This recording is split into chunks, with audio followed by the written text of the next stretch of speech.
নমস্কার, আপনারা দেখছেন সুস্থ জীবনযাপনের একটি compact channel healthy diet with tasty recipes. আমি doctor Jayashree Jana, homeopathy consultant and nutritionist. 2025-এর world health day 7th April, যেটা প্রতি বছরই 7th এপ্রিল এটা সেলিব্রেট করা হয়। এইবারে আমি এই সময় পুরুলিয়াতে আছি এবং পুরুলিয়ার খুবই নামকরা, খুবই ভালো একটি কলেজ, রঘুনাথপুর কলেজ। সেই কলেজের এই যে প্রোগ্রাম সেলিব্রেট করা হয়েছিল, সেই সেলিব্রেশন প্রোগ্রামে আমাকে ইনভাইট করা হয় অ্যাজ এ স্পেশাল স্পিকার হিসেবে। তো আজ আমি সেই 8th এপ্রিল সেই দিনটি সেলিব্রেট করা হয়েছিল। আমি রঘুনাথপুর কলেজে গিয়েছিলাম এবং সেখানে সবার খুব আন্তরিক ব্যবহার আমার খুব ভালো লেগেছে এবং তারা যে এই প্রোগ্রাম সেলিব্রেট করেছেন এবং তার জন্য আমাকে ইনভাইট করেছে, তার জন্য তাদের সবাইকে আমার অসংখ্য ধন্যবাদ আমার তরফ থেকে। কলেজের কর্তৃপক্ষের তরফ থেকে আমাকে ফুল, উত্তরীয়, মেমেন্টো দিয়ে আমাকে সম্মান দেওয়া হয় এবং গাছের মধ্যে এটা একটা নতুন জিনিস দেখলাম, আমার খুব ভালো লাগলো। এই গাছের মধ্যে জল সিঞ্চনের মাধ্যমে আমাদের অনুষ্ঠানের সূচনা হয়। যদিও যেহেতু বাইরে আমার ভিডিওটা রেকর্ড করা হয়েছে, তো এখানে সাউন্ডটা একটু কম লাগবে। আপনাদের সবাইকে রিকোয়েস্ট করবো আপনারা একটু হাই ভলিউমে আমার আজকের এই স্পিচটি শুনবেন। এবং আজকের এই স্পিচ যে সাবজেক্টের উপরে রিলেটেড, একটি ফিমেল কমপ্লেন ইউটেরাইন ফাইব্রয়েড, যেটা এখনকার দিনে খুবই কমন প্রবলেম। তো ওই প্রবলেম সম্পর্কে বিস্তারিত জানতে পারবেন। আশা করি আপনাদের ভালো লাগবে। ভিডিওটি স্কিপ না করে শেষ পর্যন্ত দেখুন, আপনারা নিশ্চয়ই উপকৃত হবেন। আর ভালো লাগলে সবাইকে অবশ্যই শেয়ার করে তাদের জানার সুযোগ করে দেবেন। যারা আজকে প্রথমবার দেখছেন তাদেরকে রিকোয়েস্ট করবো যে আমার চ্যানেলটিকে সাবস্ক্রাইব করে রাখুন, যাতে পরবর্তী নোটিফিকেশন পান। সুস্থ জীবনযাপন আমার চ্যানেলের সঙ্গে যুক্ত থাকলে আপনারা নিশ্চয়ই উপকৃত হবেন। এবং আমরা ধন্যবাদ জানাই আমাদের গভর্নমেন্ট নেতা দিদি আচার্যকে এবং জ্যোতি প্রকাশ মন্ডল স্যার। আমরা সমস্ত কাজেই তাদের সহযোগিতা পাই এবং উৎসাহ পাই। হ্যাঁ, আমাদের আজকের অনুষ্ঠানে শুধু ছাত্রীদের দেখেছি এই কারণে যে সমস্যাটা হচ্ছে নারী কেন্দ্রিক, কিন্তু আজকের দিনে নারী পুরুষ এই ভেদ রাখা বোধ হয় উচিত নয়। কারণ আমরা দুয়ে মিলে, অর্থাৎ নারী পুরুষ মিলেই আমাদের একটা সম্পূর্ণ সংসার সমাজ গড়ে তুলি। তাই প্রত্যেকেরই যোগদান এখানে প্রয়োজন। তবে বিশেষভাবে যেহেতু এখানে বয়সন্ধিকালের বিভিন্ন সমস্যা নিয়ে আলোচনা হবে, তাই হয়তো ছাত্রদের এক্ষেত্রে আমরা রাখিনি, কিন্তু সিনিয়র যারা আমাদের মেন মেম্বার অবশ্যই থাকতে পারে। কারণ পরিবারে মা, বোন বা যে সম্পর্কিত মেয়েরা প্রতিনিয়ত তাদের সঙ্গে থাকেন, সমস্যার সম্মুখীন হন, তাদেরই এগিয়ে আসতে হয় এই সমস্যা নিরসনে। এবং আমাদের এখানে যারা ছাত্রী আছে তারাও যদি সমস্যায় পড়ে, সেই সমস্যার সমাধানের পথের জন্য অবশ্যই তাদের পরিবারের কোনো সদস্যদেরই সাহায্য নিতে হবে। তবুও এই অনুষ্ঠানে আগে আমাদের নিজেই সচেতন করতে হবে। কারণ আমরা বাড়ির প্রথম থেকে আদি যুগ থেকে আমরা বলতাম অবহিত, আজকে তারা অবহিত নয়, তারা সামনে এসেছে, সব জায়গায় সমানতারই কাজে অংশগ্রহণ করছে, সমাজ গড়ে তোলায় অংশগ্রহণ করছে। সেদিক থেকে তারা নিজেদের সম্পর্কে কতটা ভাবছে, কতটা সচেতন আছে, সেই উদ্যোগই আজকে আমাদের অনুষ্ঠানের সাথে ঘোষণা করবে। তো এটাই দেখার যে আমরা ডক্টর জয়শ্রী ম্যাডামকে পেয়েছি এবং জয়শ্রী ম্যাডাম একজন ডক্টর এবং তিনি খুব সুন্দরভাবে বলবেন তো বটেই, তোমাদের যে কোনো সমস্যার সমাধানের তিনি নিয়ে দেবেন। এবং আরও বলে রাখা, তিনি অনলাইনেও চিকিৎসা করেন, তিনি থাকেন শিলিগুড়িতে, তাতে কোনো সমস্যা নেই।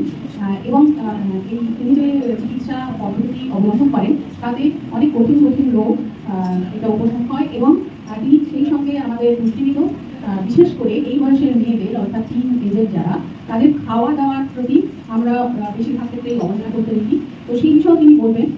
সবার সাথে আমার খুবই ভালো লাগছে। এবং আমাকে যারা আমাদেরকে women development sell and students hygiene and health care কমিটির তরফ থেকে যে প্রোগ্রাম অ্যারেঞ্জ করা হয়েছে এই ওয়ার্ল্ড হেলথ ডে উপলক্ষে, এবং আমাকে যে সুযোগ দেওয়া হয়েছে এই উপলক্ষে, যে একটা আমার যে নলেজ, আমার এক্সপিরিয়েন্স আমি আপনার সাথে শেয়ার করবো, একটা যে অ্যাওয়ারনেস প্রোগ্রাম করা হচ্ছে, তাদেরকে সবাইকে অসংখ্য ধন্যবাদ যে এরকম একটা প্রোগ্রাম ওনারা অ্যারেঞ্জ করেছে। এটা সত্যিই খুব প্রয়োজন। এবং আমাদের এই ওয়ার্ল্ড হেলথ ডে 1948 সাল থেকে world health organisation 7th April শুরু করেন এবং সেই থেকে প্রতি বছর একটা নির্দিষ্ট থিমকে কেন্দ্র করেই কিন্তু এই ওয়ার্ল্ড হেলথ ডে সেলিব্রেট করা হয়। কিন্তু সেই উপলক্ষে একটা কলেজের তরফ থেকে যে এরকম একটা প্রোগ্রাম, আমরা যারা হেলথ ওয়ার্কার, আমরা হেলথ নিয়ে কাজকর্ম করি, শুধুমাত্র ডাক্তার নয়, আরও যে হেলথের সাথে রিলেটেড সবাই আমরা তো করি, কিন্তু এটা মানে শিক্ষা প্রতিষ্ঠানও এই ক্ষেত্রে এগিয়ে এসছে, তার জন্য সত্যিই খুব ভালো লাগছে। যেটা খুব ভালো সোজাভাবে সহজ সরলভাবে আমি সবার উদ্দেশ্যে আমি আজকে বলবো। তো এইবারে ওয়ার্ল্ড হেলথ ডে যেটা মেন থিম হচ্ছে হেলদি বিগিনিংস হোপফুল ফিউচার্স। এবারে কিন্তু থিমটাও আমাদের ফিমেল রিলেটেড, মানে শুরুটা যদি ভালো হয়, আচ্ছা শোনা যাচ্ছে তো সবাই ক্লিয়ার? হ্যাঁ, যদি শুরুটা ভালো হয় তাহলে কিন্তু ফিউচারও আমাদের ভালো হবে। আমার ছেলে জাস্ট ক্লাস 8-এ উঠেছে, আমি যখন স্টাডি করি ও একটু দেখে, ও এইবার আমাকে কোশ্চেন করেছে যে যত হেলথি প্রোগ্রামগুলো ফিমেল রিলেটেড কেন হয়। এটা কিন্তু সত্যি একটা আমিও দেখেছি। তো ও আমাকে ওর বাচ্চা বলে এই কোশ্চেনটা এসছে। সেটা তোমরা এখন তোমরা অনেকটাই ছোট, কিন্তু এই যে শুরু মানে ভিতটা মজবুত হতে হয়। আর যতই ভগবানের সৃষ্টি আমরা সবাই ছেলে মেয়ে সবাই প্রতিটা জীবজন্তু, কিন্তু সন্তান ধারণের ক্ষমতা কিন্তু মহিলাদেরই। তাই কোথাও না কোথাও আমাদের সেই রুট, আমাদের সেই ভিতটাকে মজবুত করার জন্য মহিলাদেরই এক্সট্রা কেয়ার নেওয়া দরকার। আর আমাদের সমাজ আগে একটা সময় ছিল যখন মহিলাদের অনেকটাই পিছিয়ে রাখা হয়েছে সময়ের সাথে সাথে। তবে এখনও কিন্তু যে পুরোপুরি ইমপ্রুভ হয়েছে তা নয়, কিন্তু তবুও অনেকখানি ইমপ্রুভ হয়েছে। এবং এখন মহিলারা সব জায়গায় কাজ করছে, তারাও কেয়ার পাচ্ছে। আর যেটা আরেকটা সমস্যা হয় মহিলাদের, মানে শিক্ষিত অশিক্ষিত সবাই নিজেদের কেয়ার নিতে মানে তারা নেয় না। যাতে তোমরা নিজেদের কেয়ার নাও সময় থাকতে তোমরা, কারণ এখন চিকিৎসা ব্যবস্থা ট্রিটমেন্ট ব্যবস্থা প্রচণ্ডভাবে উন্নত হয়েছে, কিন্তু সময় থাকতে ডায়াগনোসিস হওয়া প্রয়োজন, ট্রিটমেন্ট হওয়া প্রয়োজন। যদি সময় থাকতে ডায়াগনোসিস করা হয় তাহলে অনেক কঠিন রোগ হতে তুমি নিজেকে প্রিভেন্ট করতে পারবে এবং তোমার অনেক কমপ্লিকেশন থেকে নিজেকে রক্ষা করতে পারবে। তো এইবারের ওয়ার্ল্ড হেলথ ডে উপলক্ষে মানে যে থিম রাখা হয়েছে এবং সেই থিমের সাথে আজকের টপিক প্রচণ্ডভাবে কোরিলেটেড। আর আমার পরিচয় তো অলরেডি ম্যাম সব কিছু বলেই দিয়েছে, তাই আমার নিজের পরিচয় যেটা ওয়ার্ল্ড হেলথ ডে থিম হচ্ছে হেলদি বিগিনিং হোপফুল ফিউচার, যেটা আমি আগে অলরেডি ডিসকাস করলাম যে আমাদের শুরুটা খুব ভালো দরকার। এবং এখন সমাজে অনেকটা কনসাসনেস বেড়েছে। প্রেগনেন্ট মহিলাদের কিন্তু সবাই যথেষ্ট কেয়ার নেয়, যথেষ্ট তাদেরকে সব কিছু খাওয়া দাওয়া সব কিছু দেওয়া হয়, কিন্তু আমি বলবো যে প্রেগনেন্ট নয়, মানে একটা বাচ্চা বয়স পর্যন্ত ছেলে মেয়ে সবাইকে সমান। কিন্তু যখনই পিউবার্টি এজ শুরু হচ্ছে, পিউবার্টি এজ মানে নিশ্চয়ই সবাই জানো যে যখন থেকে মেয়েদের স্পেশালি যখন মেনস্ট্রুয়েশন শুরু হয়, কিছু হরমোনাল চেঞ্জেস শরীরে আমাদের হয়, যেটা সবচেয়ে বেশি প্রকাশ পায় মেনস্ট্রুয়েশন। তাছাড়া এরপরে আরও ফিজিক্যালি স্ট্রাকচার অনেক কিছু চেঞ্জ আসে। তো সেই সময় থেকেই কিন্তু মহিলাদের ইম্পর্টেন্স দেওয়া উচিত এবং তাদের ডায়েট, তাদের লাইফস্টাইল সব কিছু খেয়াল করা উচিত। তখন থেকেই তাদের ক্যালসিয়াম, প্রেগনেন্ট মহিলাদের ক্যালসিয়াম রিচ খাবার দিতে হয়, এটা অনেকেই জানে, আয়রন রিচ ক্যালসিয়াম রিচ দিতে হয়। কিন্তু আমি বলবো এই টিনেজ এজ থেকে মানে একদম পিউবার্টি এজ থেকেই কিন্তু ক্যালসিয়াম রিচ এবং আয়রন রিচ এই ধরনের খাবার, পুষ্টিকর খাবার দেওয়া উচিত। তখন থেকেই কিন্তু মানে প্রতি মাসে মেনস্ট্রুয়েশনের মাধ্যমে তার যে বাচ্চা ধারণ ক্ষমতা সেটা তখন থেকেই ডেভেলপ শুরু হয়ে যায়। এরপরে আমি কিছু কমন হেলথ অ্যাডভাইস দেবো। হেলদি ট্রিটমেন্ট ব্যবস্থা উন্নত হয়েছে, আমরা জানি যে কিছু প্রবলেম হলে কিছু সমস্যা হলে আমরা ট্রিটমেন্ট করতে পারবো, আমরা সুস্থ হয়ে যাব। কিন্তু আমার চেষ্টা থাকে এটাই যে আমরা ট্রিটমেন্টের পর্যন্ত যাবো কেন, আমরা সময় থাকতে আমাদের প্রতিরোধ করবো, আমরা নিজেদের সেইভাবে তৈরি করবো, আমাদের লাইফস্টাইল সেইভাবে চালাবো যাতে আমরা সেই বিপদে না পড়ি, আমাদের যেন সেই হসপিটালাইজ সেই ট্রিটমেন্ট সমস্যা যেন আমাদের না হয়। তো তার জন্য একদম খুব ইম্পর্টেন্ট আমি কিছু একদম জিনিস করে, মানে খুব বেশি বললে তখন সবার ভালো লাগবে না, হয়তো যে অনেক বেশি বলছি মনে হবে, তাই যত সম্ভব কনসাইজ একদম ইন শর্ট আমি সবাইকে বলছি, কিছু পয়েন্ট আউট করেছি। একদম প্রথমেই যেটা রেখেছি সেটা হচ্ছে maintain regularity and punctuality in your daily life. এরপরে এইটাই সবচেয়ে বড় সমস্যা এখনকার দিনে, মানে বাচ্চা থেকে বড় সবাই প্রচণ্ড ব্যস্ত, এই রেগুলারিটি আর পাংচুয়ালিটি কেউ মেনটেন করতে পারে না, খুব সমস্যা হয়। কিন্তু সুস্থ থাকতে গেলে সবচেয়ে প্রথম এটাই প্রয়োজন, একদম একটা রেগুলার লাইফস্টাইল থাকবে, যত ব্যস্ত থাকো, 8 ঘন্টা ডিউটি আওয়ার্স 12 ঘন্টা ডিউটি আওয়ার্স, তবুও বলবো তার মধ্যেও রেগুলারিটি মেনটেন করা যায়। নিজের সাইকোলজিটাকে ঠিক করতে হবে, নিজে মেন্টালি আগে তৈরি হতে হবে যে আমি নিজেকে সুস্থ রাখবো, আমি রেগুলার লাইফস্টাইল কাটাবো। আমরা যে কোনো পেশেন্টকে পেলে প্রথম, বিশেষ করে আমরা ডায়েট কনসাল্ট করতে গিয়ে এরকম পেশেন্টের কাছে প্রথম কথা শুনি, তারা ডায়েট চার্ট দেখে প্রথমেই বলে কী করে পারবো, এতটা মেনটেন করবো কী করে।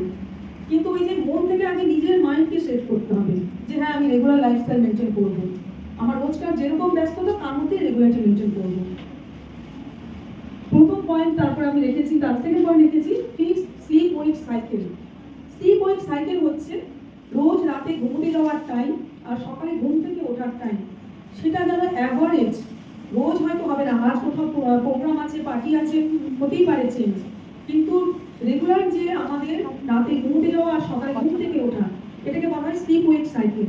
তো এইটা আমাদের মেনটেন করতে হবে। আজ আমি 8টার সময় আমার হয়ে গেছে কাজকর্ম শেষ, আমি ঘুমিয়ে পড়লাম, সকালে ভোর 3-4 উঠে পড়লাম, কাল আমার কাজ চলছে, রাত 2টোর সময় ঘুমোচ্ছি, রোজকার যেন এই ব্যাপারটা না হয়।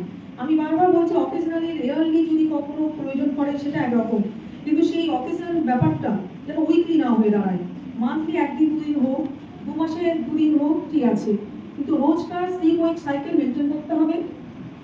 আর 8 ঘন্টা ঘুমোতে পারলে একজন হেলদি অ্যাডাল্ট 8 ঘন্টা ঘুমোতে পারলে খুবই ভালো। শুধু খাবার ভালো খেলে হয় না, ঘুমটাও খুব ভালো প্রয়োজন। তো সেই ঘুমটা 8 ঘন্টা করতে পারলে খুবই ভালো, কিন্তু এখনকার ব্যস্ত জীবনে সেই 8 ঘন্টা হয়তো বের করানো যায় না। তো সেই জন্যই বলবো অন্তত পক্ষে 6 থেকে 8 ঘন্টা, আমি সেই রেঞ্জটা দিয়েছি যে মিনিমাম 6 ঘন্টা সবাই ঘুমানোর চেষ্টা করবেন।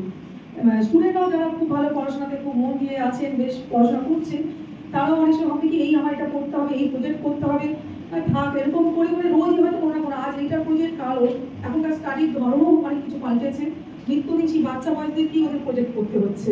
তো সেই সব যাতে মানে ঘুমটা যেন মেনটেন করা হয় ঠিকঠাকভাবে। নেক্সট হচ্ছে detach from the screen at least 2 hours before sleep. Android phone নেই এখন আর কারোর কাছে, এইটা মোটামুটি আছে, সেই জন্য আমি খাওয়া দাওয়ার থেকে এগুলোকে বেশি ইম্পর্টেন্স দিয়েছি। কারণ শুধুমাত্র ব্যস্ততা, পড়াশোনা, চাকরির প্রয়োজনে যে আমাদের ঘুম ডিস্টার্ব হয়, কম ঘুম হয় তা নয়। ফোন কিন্তু এমন অনেক পাওয়া যায়, ফোন অনেকখানি ঘুম নষ্ট করে দেয়, আমাদের ব্যস্ত জীবনকে আরও বেশি ব্যস্ত করে তোলে এই ফোন। আমরা ফোনে বড্ড বেশি এনগেজ হই। ফোন নো ডাউট খুব ভালো জিনিস, এই ফোনের মাধ্যমে ফোনকে ইউটিলাইজ করে আমি অনলাইন ট্রিটমেন্ট করি, আমি শিলিগুড়িতে বসে অল ওভার ইন্ডিয়া আমি ট্রিটমেন্ট দিই। তো সেরকমভাবে ইউটিলাইজ করতে হবে ফোনকে। স্টাডির প্রয়োজন, ঘরে বসে আমি আরও অনেক কিছু তথ্য আমি কালেকশন করতে পারবো, আমার রিসার্চ ওয়ার্কের জন্য কিছু কাজে লাগাতে পারবো। ইউটিলাইজ করতে হবে, শুধু সোশ্যাল মিডিয়া মানে এন্টারটেনমেন্টের জন্য ইউজ করো, কিন্তু কখনো যেন ফোনটা আমাকে খেয়ে না ফেলে। চেষ্টা করতে হবে আমি সোশ্যাল মিডিয়াতে আছি, আমি থাকবো, ওদের সঙ্গে ইন্টারাক্ট করবো, কিন্তু সব কিছু লিমিটেশন রাখতে হবে।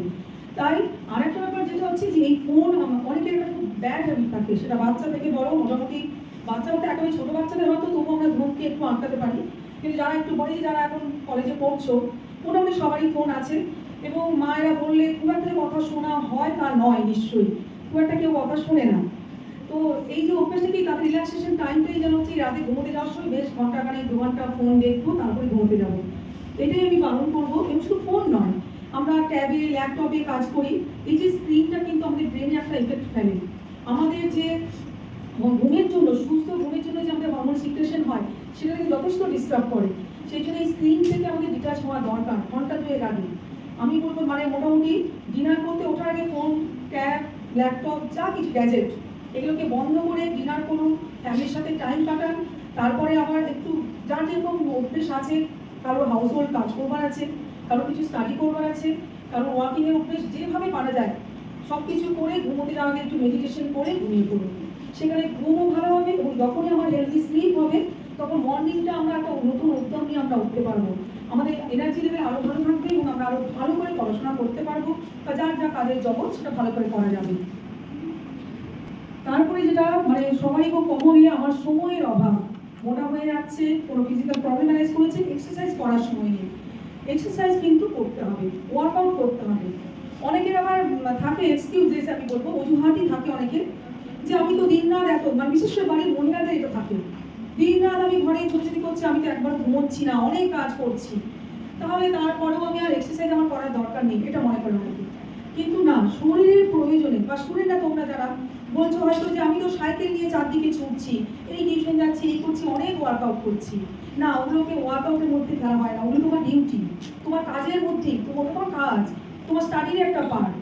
ওয়ার্কআউট হচ্ছে, এক্সারসাইজ ওয়ার্কআউট হচ্ছে তুমি পার্টিকুলার 30 থেকে 40 1-1.5 ঘন্টা পারলে খুবই ভালো। যারা হয়তো প্লেয়ার তারা পারবে ওই সময়টা দিতে, স্বাভাবিক।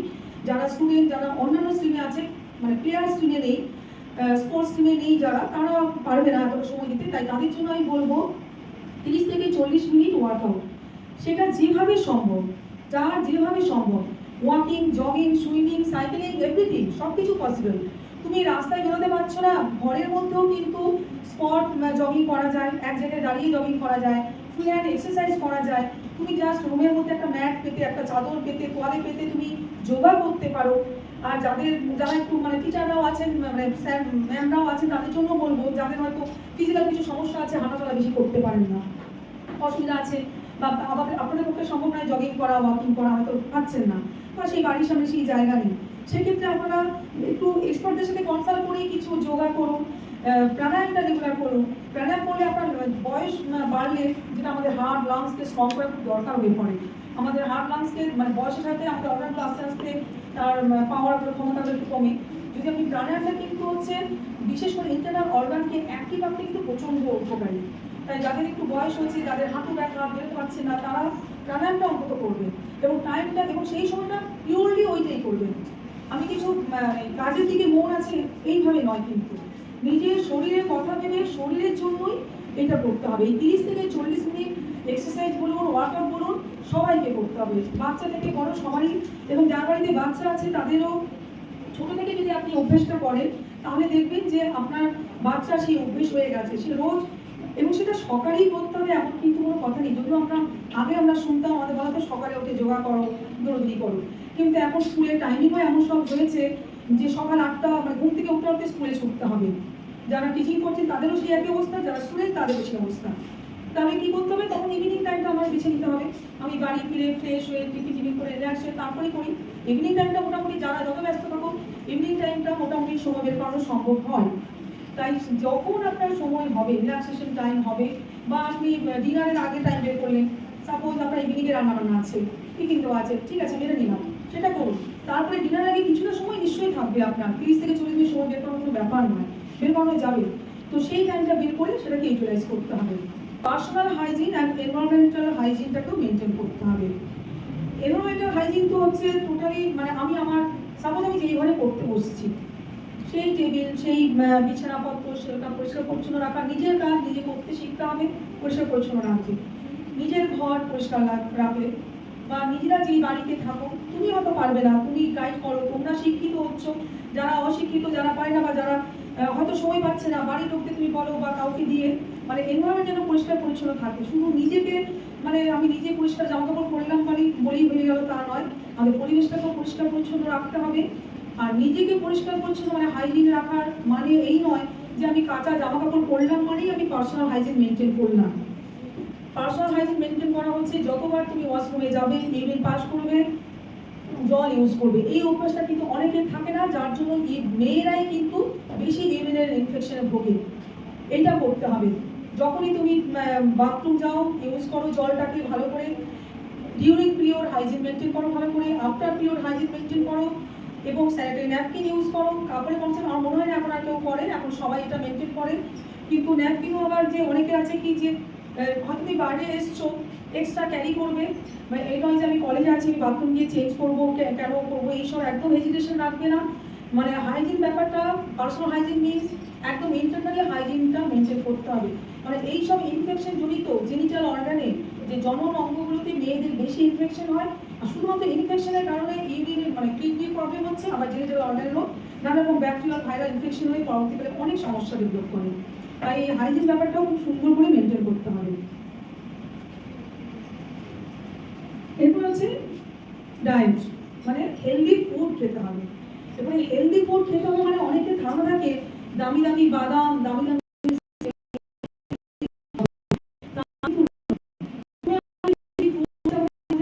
আমরা বেশি ফ্যাট রিচ খাবো না, যেটা আমাদের ইন্ডিয়ান কালচার বা বাঙালি কালচারে তো আছেই, বেশ তেলে একটু বেশি করে তেল দিয়ে রান্না, মানে ভাজা ভুজি মাছ মাংস, আমরা ভাবি কি বেশি করে তেল না দিলে ওদের টেস্ট হবে না, কিন্তু কম তেলেও টেস্ট করা যায়, শুধু ওই মনটাকে তৈরি করতে হবে এবং ট্রাই করে দেখবে যে নিশ্চয়ই ভালো হয়। এবং অনেকের যেটা আমি মানে আমার বাড়িতে বয়স্ক মানুষ আছে, আমি দেখেছি কম তেলে রান্না করলে তাদের সেই দুধটাকে যেন তাদের মনে হয় যে দুধ এই আর খাওয়ার আগে তাদের মনে হয় যে না টেস্ট হয়নি, কিন্তু করা যায়। চেষ্টা করতে হবে, এক অভ্যেস করতে হবে, হ্যাবিটও করতে হবে। তাই ফ্যাটটাকে আমাদের একটু কন্ট্রোলে সবাইকেই রাখতে হবে।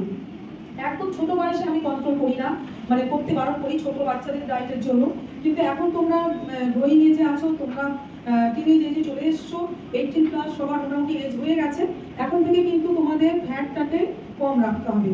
যে কোনো ভাজা ভুজি তেল ঘি এগুলো একটু কম ইউজ করতে হবে। প্রোটিন রিচ খাবার খেতে হবে। এবার প্রোটিন মানেই যে অনেকের কমন কনসেপ্ট থাকে বেশি করে মাছ মাংস খেতে হবে, মাছ মাংস ডিম, সেটা একটু দামটা বেশি হবে। হ্যাঁ, মাছ মাংস ডিমে প্রোটিন রিচ হয় ঠিকই, কিন্তু মাছ মাংস ডিম একটু কস্টলি হয়। তার থেকে কম রেঞ্জে আবার অনেকে থাকে যারা ননভেজ খায় না, তাদের জন্য বলবো যে কোনো দানা জাতীয় জিনিস কিন্তু খুব ভালো রকম প্রোটিন রিচ হয়, এবং এই ভেজিটেবল প্রোটিন শরীরের জন্য আরও বেশি উপকারী। অ্যানিম্যাল প্রোটিন বরং একটু কম খাওয়াই উচিত, ভেজিটেবল প্রোটিনই বেশি খাওয়া উচিত। রোজকার ডায়েট প্ল্যানে আপনি বিভিন্ন ধরনের ডাল, বিভিন্ন ধরনের দানা জাতীয় জিনিস এগুলো অবশ্যই রাখবেন, তাহলে সেক্ষেত্রে আপনার প্রোটিন রিচ খাবারটাও খাওয়া হবে। মাছ মাংস অবশ্যই থাকবে, যারা ননভেজ খায় মাছ মাংস রাখা হবে, কিন্তু সব কিছু মিলিয়ে মিশিয়ে এইভাবে খাওয়া যায়, সবসময় বেশি খরচ করতে হবে তা নয়। এবং বাদাম, যে আখরোট, আমন্ড এগুলো একটু বেশি দাম হয়, কিন্তু এই বাদামের তুলনায় চিনে বাদাম কিন্তু তুলনামূলক কম দাম হয়। সোয়াবিন দানা কিন্তু অনেক কম দাম হয়, কিন্তু অনেক বেশি প্রোটিন দিয়ে। তো এইভাবে বেছে নিতে হবে নিজেকে, যাদের সম্ভব একটু তোমরা কনসাল্ট করতে পারো কোনো হেলথ এক্সপার্টের সাথে, আর না হলে এখন তো আমাদের হাতের কাছে ইউটিউবও আছে, যার মাধ্যমে আমরা অনেক কিছু আমরা জানতে পারি। আমরা অনলাইনটা আমরা অনেক ইউটিলাইজ করতে শিখেছি।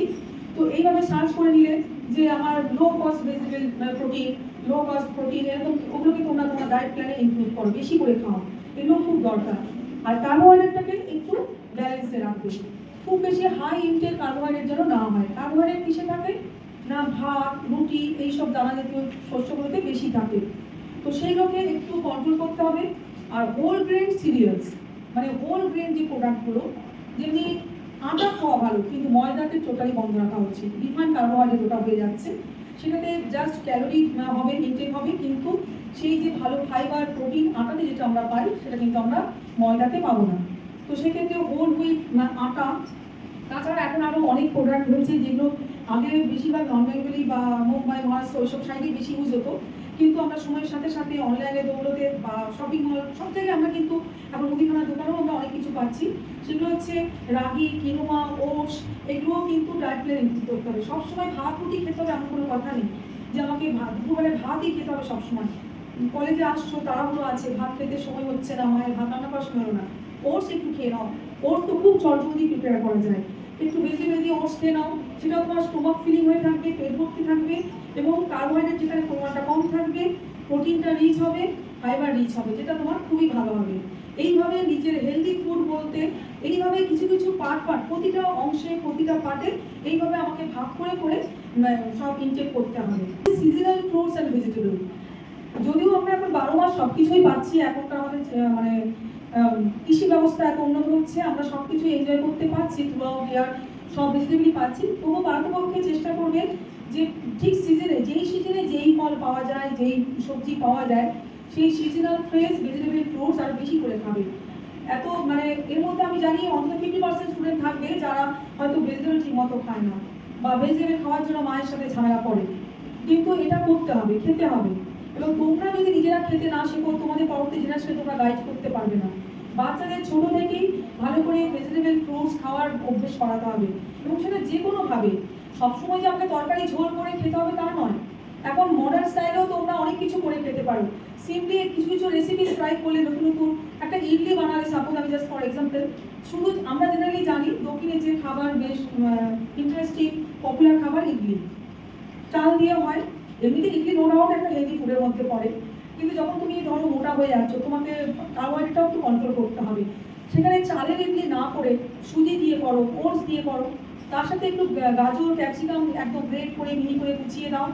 ওটা একটা ফুডের মধ্যে, একটা ইডলির মধ্যে তুমি কার্বোহাইড্রেট পাচ্ছ, ফাইবার পাচ্ছ, ভেজিটেবল সব কিছু পেয়ে যাচ্ছ, এবং ডালও থাকে যেহেতু, প্রোটিনও পেয়ে যাচ্ছ। সেটাকে যখন তুমি একটু দই চাটনি দিয়ে খাবে, প্রোবায়োটিকও পেয়ে যাচ্ছ। আর ইডলি যে ফুডটা, সেটাও একটা যেহেতু ফার্মেন্টেড করে সেটা করা হয়, সেটা প্রোবায়োটিক রিচ হচ্ছে, যেটা প্রচুরভাবে হেলদি অপশন। তো আমি জাস্ট একটা ছোট্ট এক্সাম্পল দিলাম, এরকম আমি বিভিন্ন রেসিপি ট্রাই করো, অনেক সুযোগ আছে তোমাদের। আমরা ছোটবেলায় কিন্তু এতটা সুযোগ পাইনি, এত অনলাইনকে আমরা হাতের কাছে পাইনি যে চাইলেই এটা ওটা দেখবো করবো। কিন্তু এখন তোমাদের এই সুযোগ আছে, সবসময় মাকেও জ্বালাতন করার দরকার নেই, নিজেরাই ট্রাই করো, বা মা বাচ্চারা মাকে একটু গাইড করো, এইভাবে তোমরা বিভিন্নভাবে খাবারটাকে খাও। আর যেটা আরেকটা হলো খুব ইম্পর্টেন্ট পয়েন্ট, বিভিন্ন খাবারের কথা আমি বললাম কিভাবে খাবে না খাবে, তার সঙ্গে যেটা একটা খুব ইম্পর্টেন্ট পয়েন্ট হচ্ছে ফিক্সড গ্যাপ একটা মেনটেন করবে।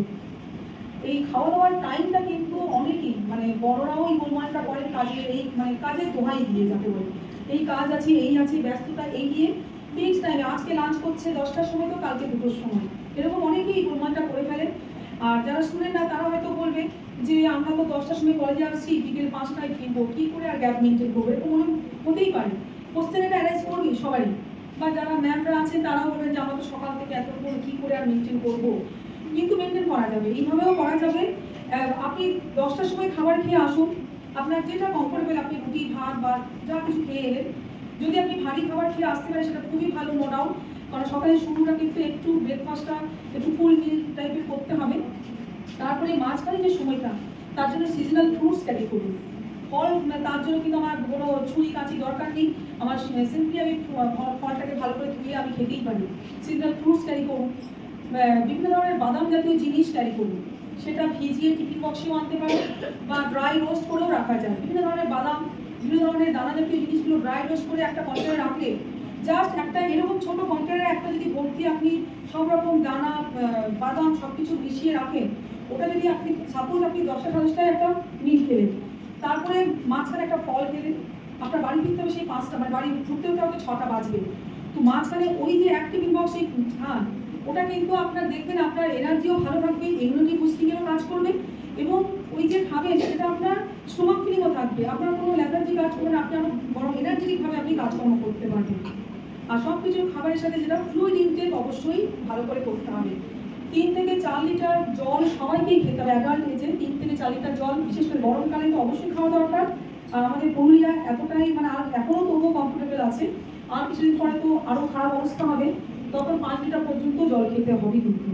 এবং সেই ফ্লুইড ইনটেকটা শুধু জল খেয়ে যদি না পারা যায়, যে এটা অনেকেই পারে না যে শুধু জল খাওয়া, শুধু জল খেলেও হবেও না, যখন আমাদের প্রচণ্ডভাবে আরও টেম্পারেচার বাড়বে, ঘাম হবে আরও বেশি, তখন আমাদের ইলেকট্রোলাইট ব্যালেন্সটাও ঠিক করতে হবে যাতে ডিহাইড্রেশন না হয়ে যায়। ফ্লুইড ইলেকট্রোলাইট ব্যালেন্সটা ঠিক না থাকলে ডিহাইড্রেশন হবে। ডিহাইড্রেশন খুবই সামান্য একটা সমস্যা, তার কিন্তু আলাদা কোনো ট্রিটমেন্টের দরকার নেই, শুধু ফ্লুইড ইনটেকটা ভালো করে করতে পারলেই হবে। কিন্তু সেটা যদি না করা হয় কিন্তু সেটা আবার আমার কমপ্লিকেশন হয়ে ব্রেন স্ট্রোক পর্যন্ত হয়ে ডেথ পর্যন্ত হতে পারে। আমরা কিন্তু গরমকালে শুনি যে অনেকেই স্ট্রোক করে মারা যাচ্ছে, শোনাই যায়, বাইরে কাজ করছিল এরকম ঘটনা হয়, অনেক ঘটে। তো সেইগুলো যাতে না হয় তাই ফ্লুইড ইনটেক ইনক্রিজ করতে হবে, এবং সেই ফ্লুইডটা শুধুমাত্র জল না করে ওআরএস পাউচ পেলে ভালো, নাহলে নিজের বাড়িতে নুন চিনি সবারই থাকে, নুন চিনি জল গুলে বোতলে করে আনবে, ম্যাম বা স্টুডেন্ট সবার জন্যই বলছি বোতলে করে আনা যেতেই পারে সেটা, বা নিজের বাড়িতেই কোনো রকম ফ্রুট জুস তৈরি করা হলো, বা আরও খুবই সস্তা জিনিস বলছি যে পান্তা ভাত, যেটা কিন্তু আমাদের শহর এলাকায় তো জেনারেলি খুব একটা ইউজ হয় না, কিন্তু গ্রামে গঞ্জে মানুষদের মূল এনার্জি দেয় কিন্তু পান্তা ভাত, বিশেষ করে গরমকালে তো খুবই ভালো। তো পান্তা ভাত খেতে হয়তো যদি কারো ভালো না লাগলো, অল্প করে আগের দিনে ভাত রাতে জলে ভিজিয়ে রাখুন, সকালে ওটাকে ব্লেন্ড করে একটা বোতলের মধ্যে করে চলে আসুন, ওটাও কিন্তু দারুণ একটা আপনার স্টোমাক ফিলিং হবে, আপনার ডিহাইড্রেশন থেকে রোধ করবে। একটু লেবু দিয়ে ওটাকে করে আনুন, এবং গরমে যখন ভালো লাগছে না জল খাওয়ার দরকার, জলটা সবসময় খেতে ভালোও লাগে না, তো ওটা খেয়ে নিজের একটা স্যাটিসফ্যাকশনও আসবে।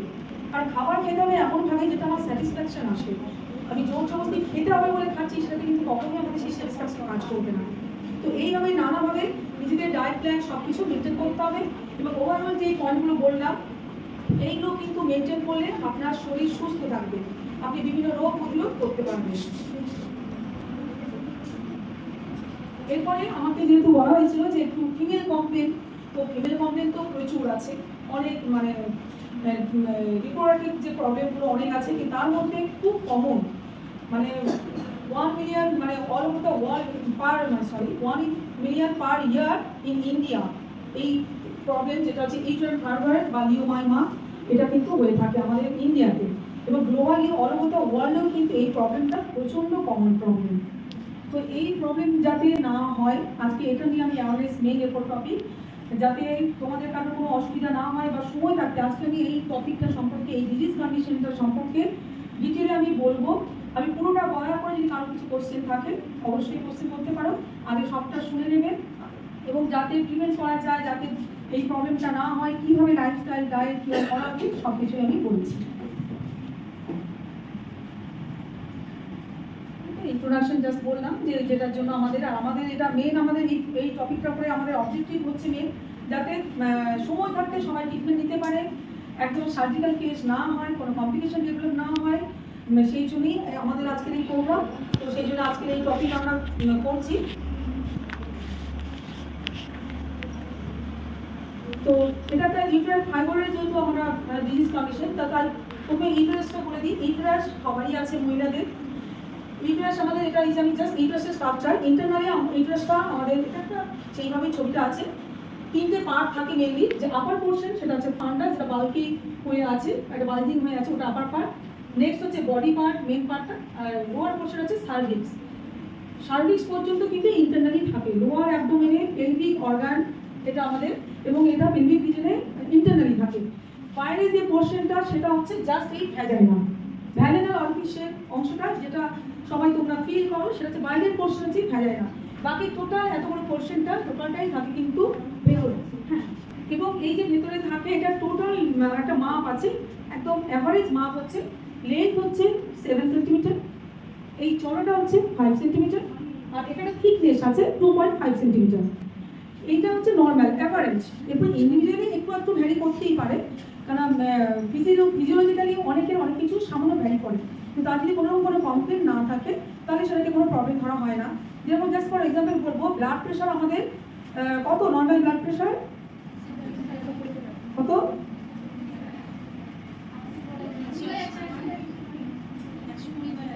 120/80 না 80/120? 80/120 নয়, 120/80। এটা কিন্তু নর্মাল ব্লাড প্রেশার। এটা একদম, যেহেতু ব্লাড প্রেশারটা সবাই জানে, বাড়িতে মোটামুটি ব্লাড প্রেশার মাপা হয় না এমন হয় না, তো সেই জন্য এটার এক্সাম্পলই বলছি। তো এটা নর্মাল, কিন্তু অনেকের 110/80 এটাই তার চিরকাল নর্মাল, তার কোনো সমস্যা নেই, তাহলে সেটা নর্মাল। ঠিক সেরকমই আমি বলতে চাইছি, মানে বোঝাবার জন্য ইউটেরাসের যে সাইজটা আমি বললাম ওটাই হচ্ছে নর্মাল সাইজ, কিন্তু 19-20 ভ্যারি করতে পারে। যেটা আমাদের পেলভিক অর্গান লোয়ার অ্যাবডোমেনে থাকবে। ফাইব্রয়েড, ইউটেরাইন ফাইব্রয়েড হচ্ছে এক ধরনের, মানে সোজা ভাষায় বুঝতে গেলে, কারণ টিউমার শব্দের সঙ্গে সবাই খুব পরিচিত, ফাইব্রয়েডটা তবুও একটু হয়তো কম জানে সবাই। ইউটেরাইন ফাইব্রয়েড হচ্ছে এক ধরনের টিউমার, কিন্তু দুটো ডিফারেন্স আছে। টিউমার হচ্ছে যে কোনো গ্রোথকেই আমরা টিউমার বলবো, এবং ইলেকট্রোফুড যে কোনো ইন্টারনাল অর্গান বা এক্সটার্নাল অর্গান, মাসল টিস্যুতে কোনো রকম এক্সট্রা গ্রোথ হলেই সেটাকে আমরা টিউমার বলি। কিন্তু ফাইব্রয়েড শুধুমাত্র ইউটেরাইন মাসল টিস্যুতেই কিন্তু হয়। ফাইব্রয়েড আর আমাদের বডিতে আর কোথাও হয় না, এই জন্য ফাইব্রয়েডটা হচ্ছে সেপারেট। আর আরেকটা এটা পজিটিভ সাইডই বলবো, যে ফাইব্রয়েড কিন্তু জেনারেলি ক্যান্সারাস নয়। 99.9% ফাইব্রয়েড ক্যান্সারাস হয় না, কিন্তু টিউমার বিভিন্ন ধরনের হয়, এবং সেটা কিছু ক্যান্সারাস থাকে, কিছু ক্যান্সারাস থাকে না। সেটা তখন যার যেরকম সমস্যা সেটা টেস্টের ব্যাপার আসে। আর এবং এই ইউটেরাইন ফাইব্রয়েড জেনারেলি দেখা যায় child bearing age. Child bearing age means যেখান থেকে আপনার পিউবার্টি এজ শুরু হচ্ছে, মেনস্ট্রুয়েশন শুরু হচ্ছে, তখন থেকে কিন্তু ক্ষমতা তৈরি হয়ে যায় মহিলাদের, মানে বাচ্চা ধারণ করার ক্ষমতা তৈরি হয়ে যায়, এবং তখন থেকে শুরু করে until menopause. Menopause commonly averagely ধরা হয় 50 ইয়ার, কারোর ক্ষেত্রে 35 বছরেও মেনোপজ হয়ে যাচ্ছে। এখনকার লাইফস্টাইল সব কিছুর জন্য আফটার 40 কিন্তু অনেকে মেনোপজ ডেভেলপ করছে, কিন্তু মোটামুটি অ্যাভারেজ ধরা হয় 50 ইয়ার। তো এই যে মেনস্ট্রুয়েশন টাইম যে শুরু হলো, সেই টাইম থেকে শুরু করে মেনোপজ পর্যন্ত, এই টাইমে যে কোনো সময়ে কিন্তু ইউটেরাইন ফাইব্রয়েড ডেভেলপ করতে পারে। কেন ডেভেলপ করে, আর যেখানে ডেভেলপ করে সেটা একটু বলে দিই। যে আমি ছবিটা একটু আগে ইউটেরাসের ছবি দেখালাম, এই যে রাউন্ড যে সাদা গোল গোল, এই সব জায়গাগুলোতে জেনারেলি দেখা যায় এই ফাইব্রয়েডগুলো। নানা ধরনের ফাইব্রয়েডগুলো হয়, তার মধ্যে বেশি কমন দেখা যায় যেটা হচ্ছে ইন্ট্রামোলার, যেটা হচ্ছে এই যে মাসকুলার এতে, এই যে এই জায়গাটাতে, এটা হচ্ছে ইন্ট্রামোলার, এটা হচ্ছে মাসকুলার ওয়ালে হয়। তারপর হচ্ছে সাবমিউকোসাল, যেটা হচ্ছে জাস্ট ইউটেরাসের লাইনিং এরিয়াতে, ইউটেরাসটা যে আছে লাইনিং এরিয়াতে সাবমিউকোসাল হয়। আর সাবসেশন হচ্ছে যেটা ইউটেরাসের একটু আউটার লেয়ারে, আউটসাইডে যেটা হয়ে থাকে। তো এইসব জায়গায়, এই তিনটে জায়গাতে বেশি কমন। তাছাড়া আরও যে দেখানো হয়েছে এই জায়গাগুলোতে আরও হয়। কেন হয় এটার পেছনে কোনো মানে এখনো পর্যন্ত রিসার্চ চলছে, খুব যে রিমার্কেবল কজ কিন্তু খুঁজে পাওয়া যায়নি। এটা মানে অনেক কিছু ডিজিজের অনেক কিছু নির্দিষ্ট কারণ খুঁজে পাওয়া যায়, কিন্তু মেডিকেল সায়েন্স এমন একটা জিনিস, সব কিছুরই রিসার্চ এখনও চলছে, প্রতিনিয়ত অনেক চেঞ্জ হচ্ছে। তো ইন্টারনাল ফাইব্রয়েড এখন পর্যন্ত যে একদম যে হ্যাঁ এই কারণেই এর ইন্টারনাল ফাইব্রয়েড হয়েছে সেটা কিন্তু হয় না জেনারেলি, আর পাওয়া যায় না। তবুও মোটামুটি অ্যাভারেজ যতগুলো জানা গেছে, একদম প্রথম পয়েন্ট হচ্ছে জেনেটিক। তো জেনেটিক কারণে মানে হচ্ছে যে কারণ জেনেটিক্যালি তার ইউটেরাসের স্ট্রাকচার, তার ইউটেরাসের মধ্যে যে মাসেল টিস্যুর যে স্ট্রাকচার, সেটাতে একটা সমস্যা থাকে, যেখানে আমরা মানে ঠিক আগের থেকে কিছু করতেও পারবো না, সেটা আমরা আমাদের হাতে নেই, আমরা কিছু চেঞ্জও করতে পারবো না। সেখানে সময় থাকতে একটু নিজেদের লাইফস্টাইল ঠিকঠাক রাখলে তাহলে তখন তারা ওটা ডেভেলপ করবে না। আর নেক্সট হচ্ছে যে হরমোন, ইস্ট্রোজেন আর প্রোজেস্টেরন হরমোন যাদের একটু বেশি সিক্রেশন হয়, কারণ যখন থেকে মেনস্ট্রুয়েশন শুরু হচ্ছে এই ইস্ট্রোজেন আর প্রোজেস্টেরন হরমোন সিক্রেশন হয়ে আমাদের ইউটেরাসকে তৈরি করছে, বাচ্চা ধরার ক্ষমতা তৈরি করছে। তো যাদের ক্ষেত্রে এই হরমোনটা একটু বেশি সিক্রেশন হয়ে যাচ্ছে, তখন কিন্তু তাদের ক্ষেত্রে ওটা জমাট বেঁধে একটা এইভাবে ফাইবার ডেভেলপ করতে পারে। আর তারপর হচ্ছে এক্সট্রা সেলুলার ম্যাট্রিক্স, এটা একটা মানে কি বলবো, এক্সট্রা সেলুলার ম্যাট্রিক্স হচ্ছে কি যে আমাদের জন্য আমরা বাড়ি তৈরি করার সময় দুটো ইটের মাঝে আমরা সিমেন্ট বালির একটা কম্পোজিশন আমরা দিই, লেয়ার দিই। তো এটা একটা ডেভেলপ করে, কারোর ক্ষেত্রে এটা ইনক্রিজ করে যায়। এই যে আমরা যে মানে ছবিটা দেখালাম, যে এই যে ইউনিভার্সিটির যে ছবিগুলো দেখলাম, যে মাঝখানে যে মাসকুলার এটা, ওই জায়গায় একটা মানে লেয়ার জমতে থাকে, লেয়ার জমতে জমতে তখন এই ব্যাপারটা, এই যে এক্সট্রা সেলুলার ম্যাট্রিক্স, এই ম্যাটেরিয়ালটা তৈরি হয়ে যায়, তখনই ওটা ইউটেরাইন ফাইবার ডেভেলপ করতে পারে। এগুলো তো মানে কারণ জাস্ট এই তিনটে এরকম পাওয়া গেছে, কিন্তু কিছু রিস্ক ফ্যাক্টর আছে যাদের এইটাই আমাদের মানে সবার জানার খুব প্রয়োজন, যে কারা সময় থাকতে সাবধান হবে। একদম প্রথম হচ্ছে ব্ল্যাক ওমেন। তবে একটা কথা বলে দিই, ব্ল্যাক ওমেনের মধ্যে বেশি পাওয়া গেছে রিসার্চ ওয়ার্কে, তাই বলা হয়েছে ব্ল্যাক ওমেনদের একটু যাদের একটু ডার্ক কালার তাদের হয়তো বেশি হবে। কিন্তু যার ফেয়ার কমপ্লেক্সন সে কিন্তু এই নির্দ্বিধায় থাকবে না যে আমার ফেয়ার কমপ্লেক্সন আমার আর কখনো ইন্টারনাল ফাইব্রয়েড হবে না। এটা বেশি রিসার্চে পাওয়া গেছে বলে তাই ওখানে রিস্ক ফ্যাক্টর হিসেবে সেখানে ব্ল্যাক ওমেনদের বলা হয়েছে। তাছাড়া এখন ইয়াঙ্গার এজদেরও খুব হচ্ছে, মানে ইয়াং মেয়েদেরও কিন্তু মানে এই 18 বছর 16 বছর বয়সেও ফাইব্রয়েড ডেভেলপ করছে। তো ইয়াং এজেও অনেকের হয়ে যাচ্ছে।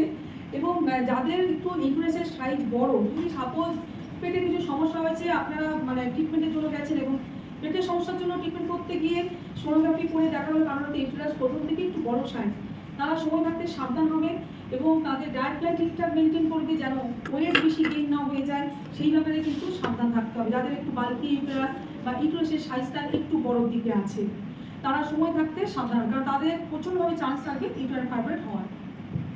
আর কিছু আলাদা আরও ফ্যাক্টর যেগুলো আছে, তার মধ্যে হচ্ছে মেনার্কি। মেনার্কি কথাটা মানে হচ্ছে অ্যাকচুয়ালি ফার্স্ট যে মেনস্ট্রুয়েশন, সবারই যখন প্রথম যে মেনস্ট্রুয়েশন শুরু, সেটাকে মেডিকেল ল্যাঙ্গুয়েজে বলা হয় মেনার্কি। যাদের মেনার্কি অল্প বয়সে, জেনারেলি আমাদের মেডিকেল সায়েন্স অনুযায়ী 10-11 থেকে মোটামুটি পিউবার্টি এজ শুরু হয়, কিন্তু কারোর ক্ষেত্রে 9 বছর বয়সেও হয়ে যাচ্ছে। তো যাদের এই মানে আর্লি মেনার্কি, যাদের ফার্স্ট মেনস্ট্রুয়েশনটা প্রথমেই শুরু হয়েছে, অনেক তাড়াতাড়ি শুরু হয়েছে, তাদের একটু চান্স থাকে, তাই তারা কিন্তু আগের থেকে একটু সাবধান থাকবে। এবং শুধু যে ফার্স্ট মেনার্কি যাদের হয়েছে, মানে আর্লি মেনার্কি হয়েছে তাদের তা নয়, এমনি আমি বলেছি যে ফাইব্রয়েড কিন্তু যে কোনো বয়সে মানে মেনোপজ পর্যন্ত যে কোনো বয়সেই হতে পারে। আর মোটার জন্যই বারবার বলছি যে ওয়েটটাকে নিজের ঠিক রাখতে, কারণ মোটার কারণেও কিন্তু হতে পারে খুব বেশি। কারণ যখন তো মোটা হচ্ছে, যার ওয়েট গেইন হচ্ছে, ফ্যাট কিন্তু শুধুমাত্র আমি হাত পা মোটা দেখছি তা নয়, আমার ইন্টারনাল অর্গানের মধ্যেও কিন্তু ফ্যাট কম্পোজিশন হতে থাকে, তার মধ্যে জমা হতে থাকে। লিভারের উপর ফ্যাট জমা হয়, এটা অনেকেই জানে, ফ্যাটি লিভার। সেরকম ইউটেরাসের মধ্যেও ফ্যাট জমতে থাকে। তো সেই জন্য যে ওবেসিটি, যারা সেই ওবেসিটিদের কিন্তু মানে যাদের মানে ওয়েট গেইন বেশি করে ফেলেছে অলরেডি, সেগুলো বারবার বলবো নির্দিষ্ট ওয়েটটা, নর্মাল ওয়েটটা বজায় রাখা দরকার। ওবেসিটিদেরও চান্স থাকে প্রচণ্ডভাবে এই মানে ইন্টারনাল ফাইব্রয়েড হওয়ার। Vitamin D deficiency, vitamin D কিন্তু মেয়েদের জন্য খুবই মানে প্রয়োজনীয় একটা মানে ভিটামিন। এবং যেটা আমি বললাম, পিউবার্টি এজ থেকে শুরু করেই আমাদের ভিটামিন ডি, ক্যালসিয়াম, আয়রন এগুলো খাওয়া দরকার। এরপরে ভিটামিন ডি কিসে পাওয়া যায়, সবচেয়ে বেশি কিসে পাওয়া যায়? এরপরে কিন্তু এখনকার দিনকাল হয়েছে রোদে বেরোনো কমে গেছে, তো রোদে তো আর সেইভাবে বেরোনো হচ্ছে না। রোদ ছাড়াও তবুও চেষ্টা করতে হবে সকালের দিকে বা বিকেলের দিকে রোদটা একটু নেওয়ার। তাছাড়াও যেটা ফুড বলতে মাশরুমই খুব ভালো। মাশরুম হচ্ছে মানে একটাই ভেজিটেবল প্রোডাক্ট যেটার মধ্যে ভিটামিন ডি প্রচুর পরিমাণে থাকে, তো মাশরুম খাওয়া যেতে পারে। তাছাড়াও হচ্ছে দুধ, ডিম এগুলোও খাওয়া যায়, তো এর মধ্যেও ভিটামিন ডি প্রচুর পরিমাণে থাকে। কিন্তু যাদের এই ভিটামিন ডি ডেফিসিয়েন্সি দেখা যাবে ভালো করে ভিটামিন ডি খেতে হবে। এবং আপনার ডক্টর কনসাল্ট অবশ্যই করবে, যদি এক্সেস ডেফিসিয়েন্সি থাকে তখন ভিটামিন ডি সাপ্লিমেন্টও দরকার পড়তে পারে। সাপ্লিমেন্টে প্রথমে যাওয়ার প্রয়োজন নেই, প্রথমে আগে নিজের ডায়েটটাকে ঠিক করা উচিত, কারণ সাপ্লিমেন্টটা আমি কখনোই সাপোর্ট করি না। খুব সিভিয়ার প্রবলেম না হলে সাপ্লিমেন্টটা ইউজ করা উচিত না। ন্যাচারাল প্রোডাক্টের মাধ্যমে আমাদের ডেফিসিয়েন্সিগুলো দূর করা উচিত। High intake of red meat, মানে এই পাঠা খাসি, এই যে রেড মিট যেগুলো, এইগুলো যারা বেশি খায় বা বেশি পরিমাণে ননভেজ প্রোটিন খায়, মানে মাছ মাংস বেশি, বা মাছ খেলে বড় মাছ, পাকা মাছ, বড় কাতলা, বড় মুড়ি ছাড়া খাবো না, এটা অনেকেই থাকে। এইসব যারা বেশি খায় তাতে প্রচুর পরিমাণে ফ্যাট রিচ হয়, ক্যালোরি রিচ হয়, তো এবং ওগুলো কিন্তু হেলদি ফ্যাটের মধ্যে পড়ে না। তো সেই সব খাবার যারা বেশি খায় তাদেরও ইউটেরাইন ফাইব্রয়েড হওয়ার চান্স থাকে। আর এই সব ননভেজ প্রোটিন বেশি খাচ্ছে, এবং এই যে বললাম প্রথমেই যে ভেজিটেবল খাওয়ার অভ্যেসটা অনেকেরই কম থাকে, কম ভেজিটেবল ঠিকমতো খাওয়া হয় না, শাকসবজি ঠিকমতো খাওয়া হয় না, তো তাদেরও এইরকম ধরনের প্রবলেম হয়। সেই জন্যই বারবার বলছি যে ভালো করে ভেজিটেবল ফ্রুটস এগুলো খাওয়া দরকার। ডিসমেনোরিয়া মানে পেইনফুল মেন্স, যদি অনেকদিন ধরে পেইনফুল মেন্স হচ্ছে, মেন্সের সময় পেইন হচ্ছে, মেন্সের একটা কমন সিমটম পেইন হবে, সেটা খুব স্বাভাবিক। কিন্তু যখনই দেখবে সেই পেইন তোমার নর্মাল লাইফকে ডিস্টার্ব করছে, তুমি তোমার নর্মাল কাজকর্ম করতে পারছো না, পড়াশোনা করতে কষ্ট হচ্ছে, স্কুল কলেজ যেতে পারছো না, বা নিজের কাজে বেরোনো যাচ্ছে না, তখন কিন্তু ডক্টর কনসাল্ট অবশ্যই করবে।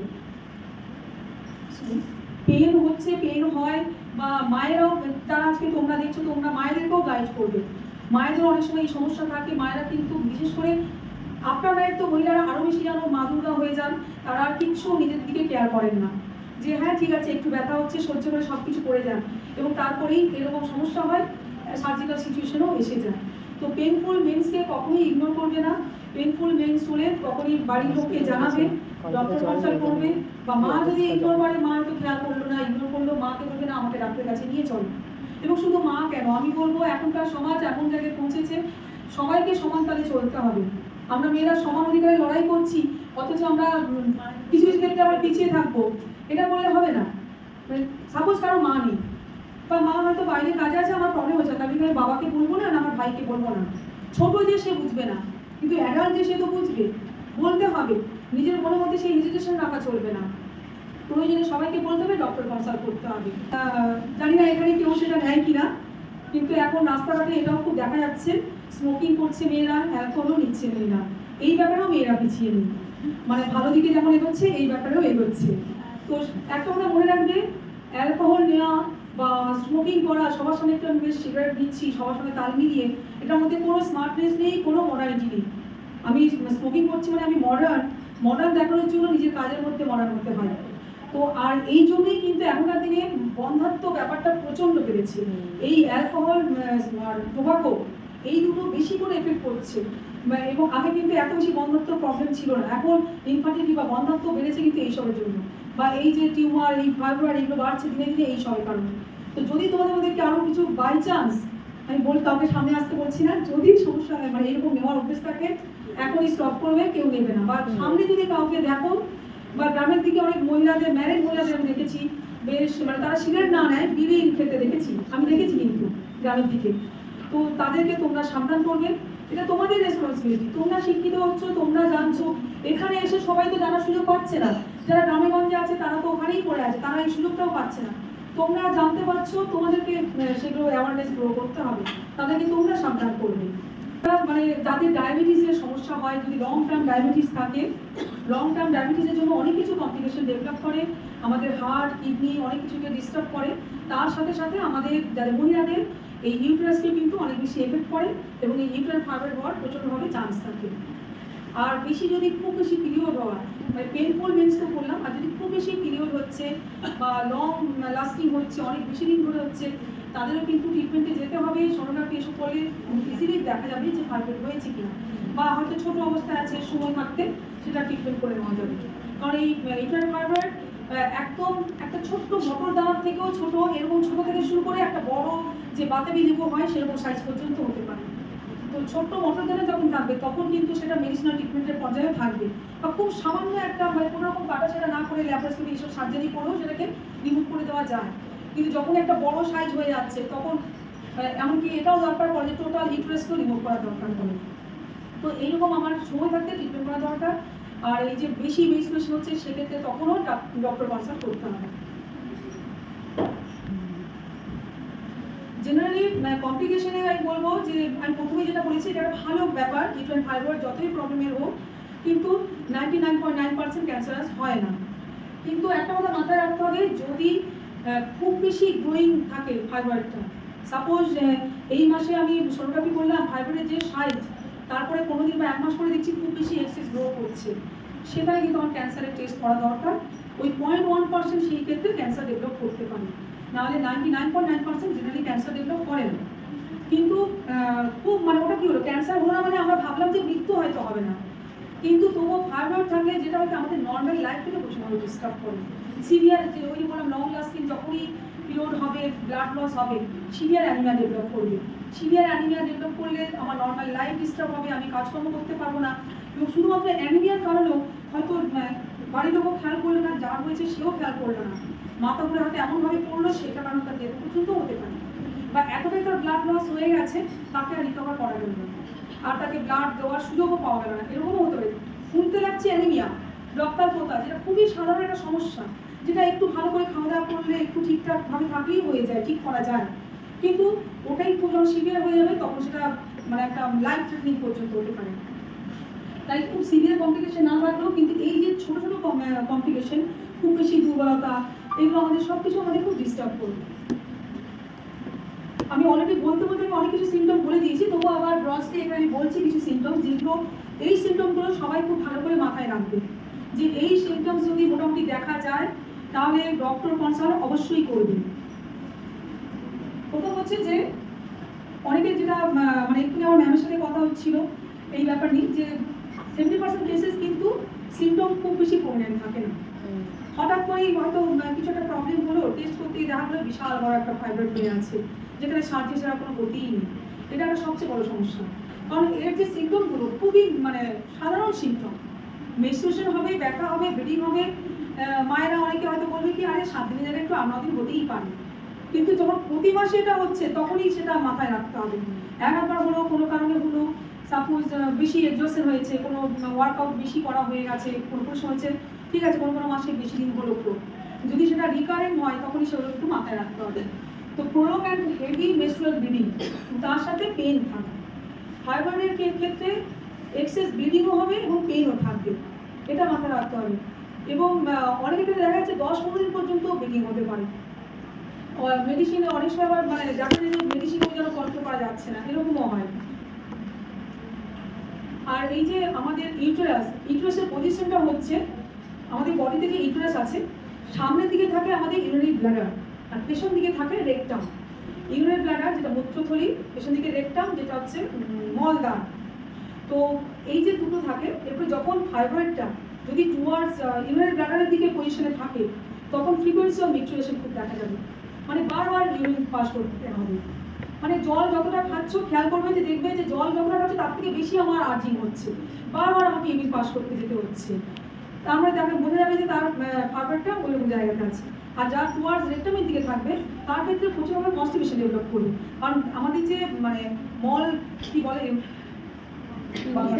রেকটাম, যেটা মলদারি বলে, তো মলদারে যেটা মানে ওইটাতে যখনই চাপ পড়বে আমরা যে খাচ্ছি ডাইজেস্ট হচ্ছে, তারপর ওটাকে বেরিয়ে আসবে বর্জ্য পদার্থ হয়ে, যখন ওখানে অবস্ট্রাকশন হবে, সাপোজ এটা আমার সেই মলদার, এখানে একটা বড় অবস্ট্রাকশন করে দিচ্ছে, তখন সব তো ফ্লেক্সিবল টিস্যু মাসল আছে না, সেটা তোমার এদিকে প্রেস করবে, তখন এখান থেকে স্টুলটা পাস হতে ডিস্টার্ব হবে।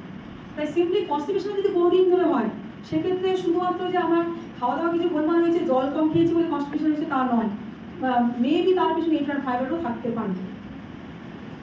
আর থাকে যে কোমর ব্যথা, পায়ে ব্যথা, যেটা মহিলারা কাজ করতে গিয়ে খুব স্বাভাবিক তাদের কাছে, যে অনেকক্ষণ দাঁড়িয়ে কাজ করছি, পা ব্যথা হতেই পারে, কোমর ব্যথা হতেই পারে, কিন্তু যদি সেটা সিভিয়ার পজিশনে থাকে বা দেখা যাচ্ছে যে আগে আমি যতটা স্ট্রেংথফুলি করছিলাম, সাপোজ আমি 1 ঘন্টা দাঁড়িয়ে রান্নাবান্না সব কিছু করছি বা আমি ক্লাস নিচ্ছি, আমার আগে যতটা আমি বেশ স্ট্রংফুলি করছিলাম আমার অতটা অসুবিধা হচ্ছিল না, কিন্তু এখন দেখছি যে আমার বেশিক্ষণ দাঁড়াতে আমার কষ্ট হচ্ছে, একটু হেঁটে যাওয়া, এরপর আগে যতটা আমি হেঁটে বাস ধরা গাড়ি ধরা আমি করছি না, এখন সেটা কষ্ট হচ্ছে।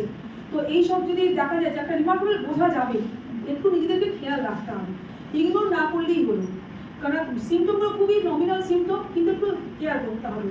তো বহুদিন যখনই দেখবেন যে বহুদিন ধরে কোমর ব্যথা হচ্ছে, হয়তো আপনার সেভাবে ব্লিডিংয়ের লক্ষণ নেই, সেভাবে আপনার পেনফুল মিলস নেই, অথচ আপনার বহুদিন ধরে কোমর ব্যথা, পা ব্যথা বা একটু বেশি করে দাঁড়িয়ে থাকলে পা ফুলে যাওয়া। পা ফুলে যাওয়া কিন্তু অনেকের কমন ধারণা ইউরিক অ্যাসিড, মানে খুব প্রথমেই সবাই ভাবে ইউরিক অ্যাসিড টেস্ট করলো, নিজে নিজে অনেকে করে নেয়, ডাক্তারের কাছে যাওয়ার প্রয়োজন মনে করে না। তো ইউরিক অ্যাসিড টেস্ট করলো, ঠিক আছে, ও তাহলে ঠিক আছে, ব্যাস, ডোন্ট কেয়ার, আর কিছু হয়নি, ও একটু দাঁড়িয়ে আছে, মানে জাস্ট এইভাবে মানে মেয়েরা নিজেদের ক্ষতি করে জাস্ট কেয়ারলেসনেসের জন্য। তো এইরকম যখনই একটু লং টার্ম হয়ে যাবে তখন এগুলোকেও একটা কারণ হিসেবে দেখা যায় বা সিমটম ধরবেন এবং ডক্টর কনসাল্ট করবেন।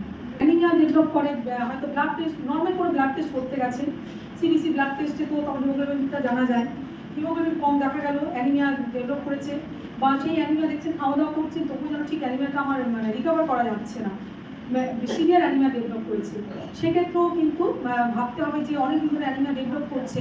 কারণ আমি নিজে রিসেন্টলি একটা পেয়েছি আমি কেস, যেখানে তার কিন্তু সেইভাবে রিমার্কেবল সিমটম, মানে তার আমি পার্টিকুলার কেসটা বলছি, তার বহুদিন ধরে মানে প্রায় 8-10 বছর ধরে একটা কোমর ব্যথা আছে, তার কোমর ব্যথা হয় আর কিচ্ছু না, জাস্ট কোমর ব্যথা হয়, আর থেকে থেকে খাওয়া দাওয়া ভালো করে, নর্মালি খাওয়া দাওয়া করে, সব কিছুই করে, কিন্তু থেকে থেকে তার অ্যানিমিক একটা ব্যাপার লক্ষ্য করা যাচ্ছে। তার যখনই কোনো প্রয়োজনে আমাদের জেনারেলি ডাক্তারের কাছে গেলে একটা তো কমন সিবিসি ব্লাড টেস্ট, মানে মোটামুটি কমপ্লিট ব্লাড কাউন্টটা সবাই করতে দেন, আর সিবিসির মাধ্যমে অনেক মিনিমাল রোগগুলো বোঝা যায়, তারপরে কিছু ধরা পড়ে তখন আবার অনেক অন্য টেস্টের দরকার পড়ে।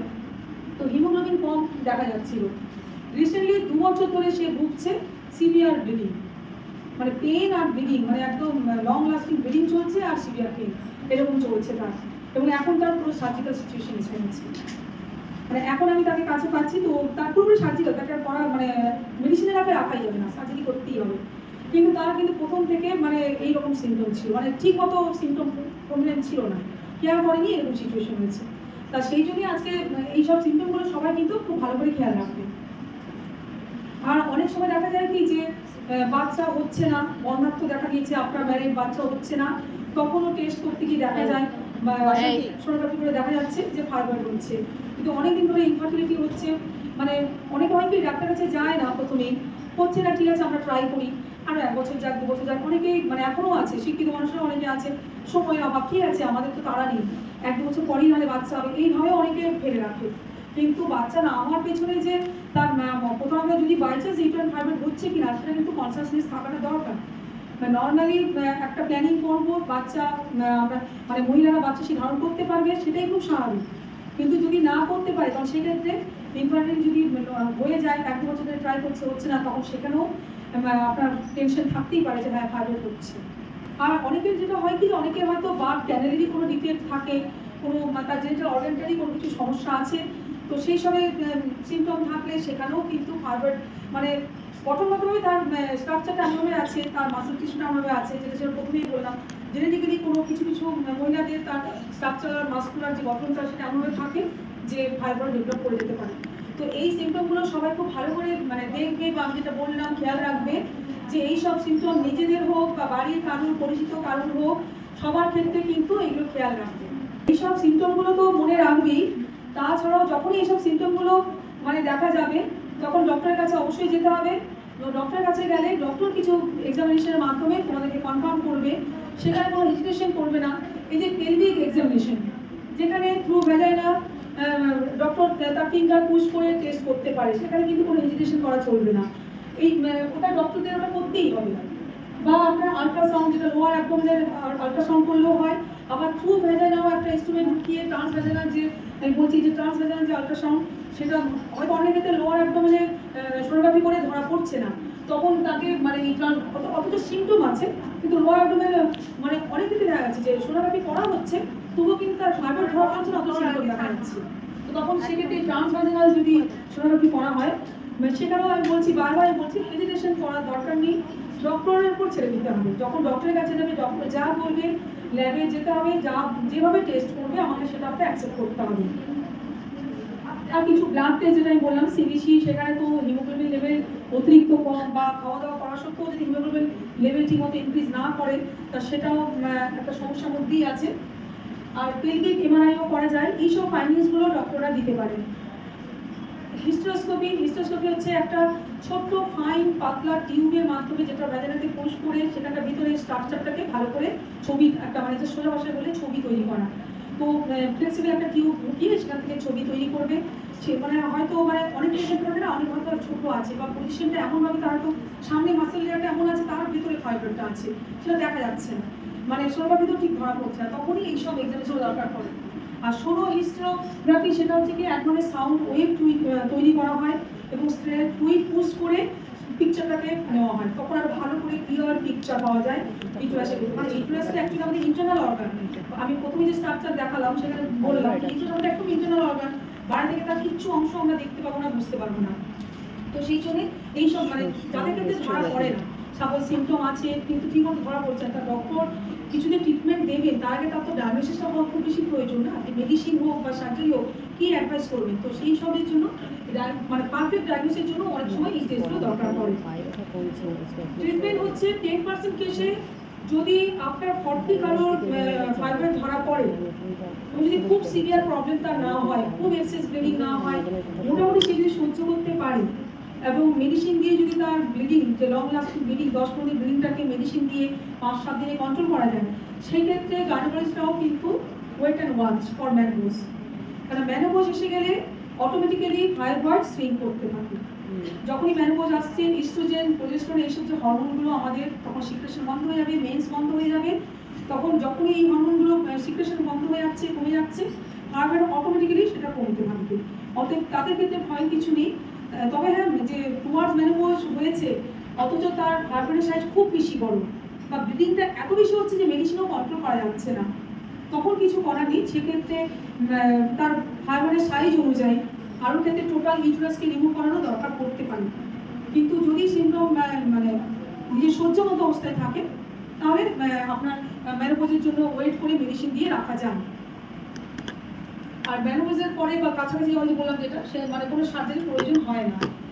আর ওই যে আর একটা আগেই আমি অলরেডি বলেছিলাম ক্যান্সার বলছিলাম যে খুব বেশি যদি র্যাপিডলি গ্রো করে, আজকে আমার দেখলাম 5 সেন্টিমিটার, আর কালকে দেখছি 6, তারপর মানে কালকে মিনস 10-15 দিন পরে আবার 15 দিন পরে দেখছি 7, এর পর বাড়ছে, তখন অবশ্যই ক্যান্সারের টেস্টটা করা দরকার যাতে সময় থাকতে সেটাকে ট্রিটমেন্ট করা যায়।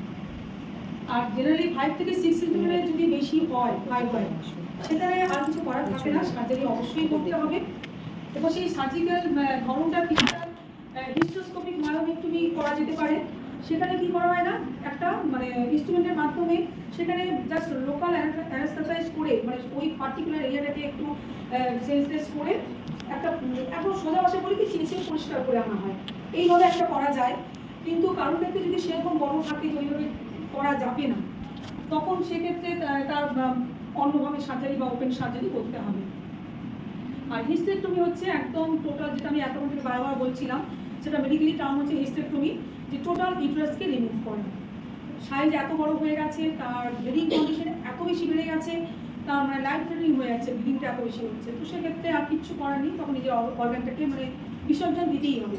সেখানে অনেকে মানে খুব সাধারণভাবেই যে মহিলারা তো মনে করবে যে আমার ইউটেরাস নিয়ে বলে আমি তাহলে মহিলা থাকলাম না, তো সাইকোলজিতে অবশ্যই এফেক্ট করবে যে আমার মহিলা সংক্রান্ত একটা অর্গান, আমার সেই অর্গান যিনি ব্রেস্ট ক্যান্সারে ব্রেস্ট যখন কাটা হয়, সাপোজ ব্রেস্টটাকে হয়তো কেটে দিয়ে সেখানে কাটে লাইফ বাঁচাবো, কথা হচ্ছে আমার লাইফটাকে আগে বাঁচাতে হবে, লাইফটাকে আগে মূল্য দিতে হবে।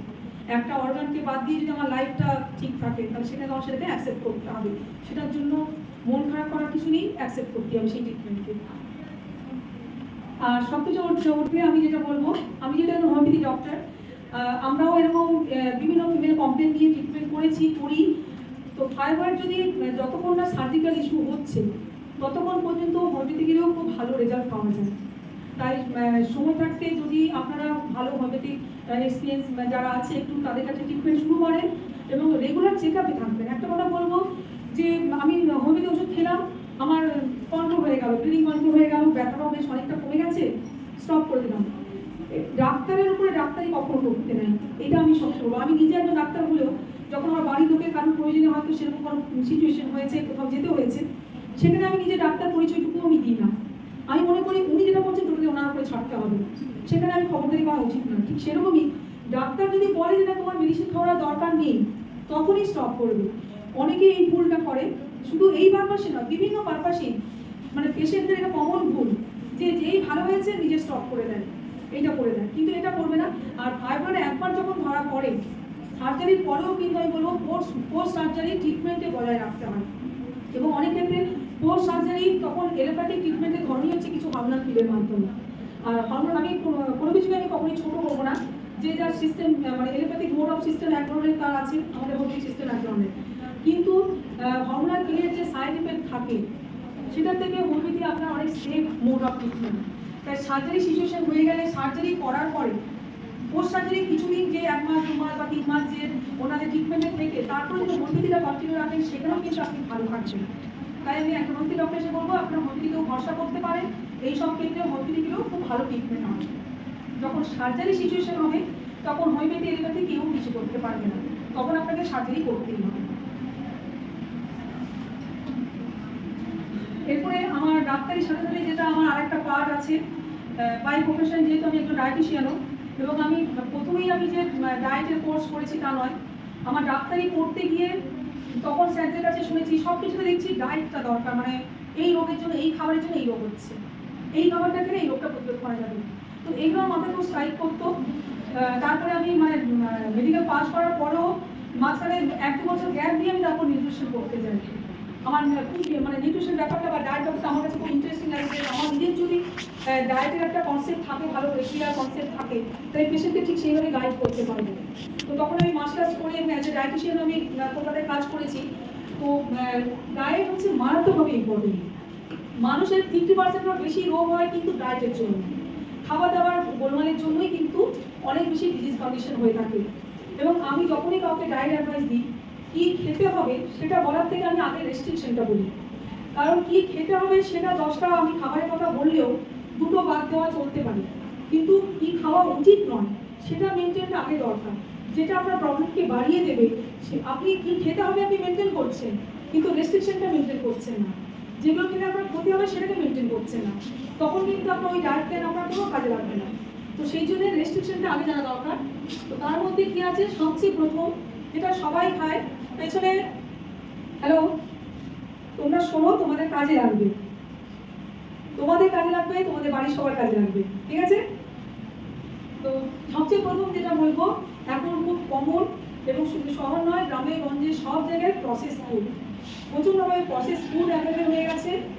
আর সবচেয়ে বড় খারাপ ব্যাপার, ব্যস্ততার অজুহাত দেখিয়ে মা বা চাকরি থেকে ফিরছে, প্যাকেট হাতে নিয়ে ঢুকছে, সময় নেই খাবার বানানো, সেই জন্য মানে অনেক সময় মায়েরাও এই ভুল করে ফেলছে, জানেন যে প্রসেস ফুড খাওয়া ভালো নয় কিন্তু তবু এই ভুলটা করে ফেলছে, যে প্রসেস ফুড দিয়ে দিচ্ছেন, বিভিন্ন ধরনের ব্রেড, রিফাইন, কার্বোহাইড্রেট এইসব দিয়ে যে খাবার, বিভিন্ন নুডলস, তারপরে ময়দা দিয়ে যে খাবারগুলো।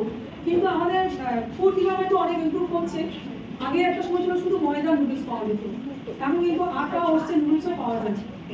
চাল ডাল রুটি এগুলো তো নো ডাউট খুব ভালো জিনিস, কিন্তু বাচ্চাদেরও মনে রাখার জন্য বা তোমাদেরও বলছি যে তোমাদের হয়তো ভালো লাগবে না যে রোজ রোজ কি রুটি ভাত খাবো, মনে হতেই পারে। তো সেক্ষেত্রে বাড়িতে বলবে বা তোমরা আনবে যে আটা নুডলস ব্যবহার করো, এইভাবে নিজেদেরকে মানে চেঞ্জ করতে হবে, সুইচ করতে হবে আমার হেলদি অপশনের দিকে। তো প্রসেস ফুডগুলোকে অ্যাভয়েড করতে হবে, চলতে ফিরতে বার্গার, পিৎজা, চাউমিন, পাস্তা এগুলোকে অ্যাভয়েড করতে হবে।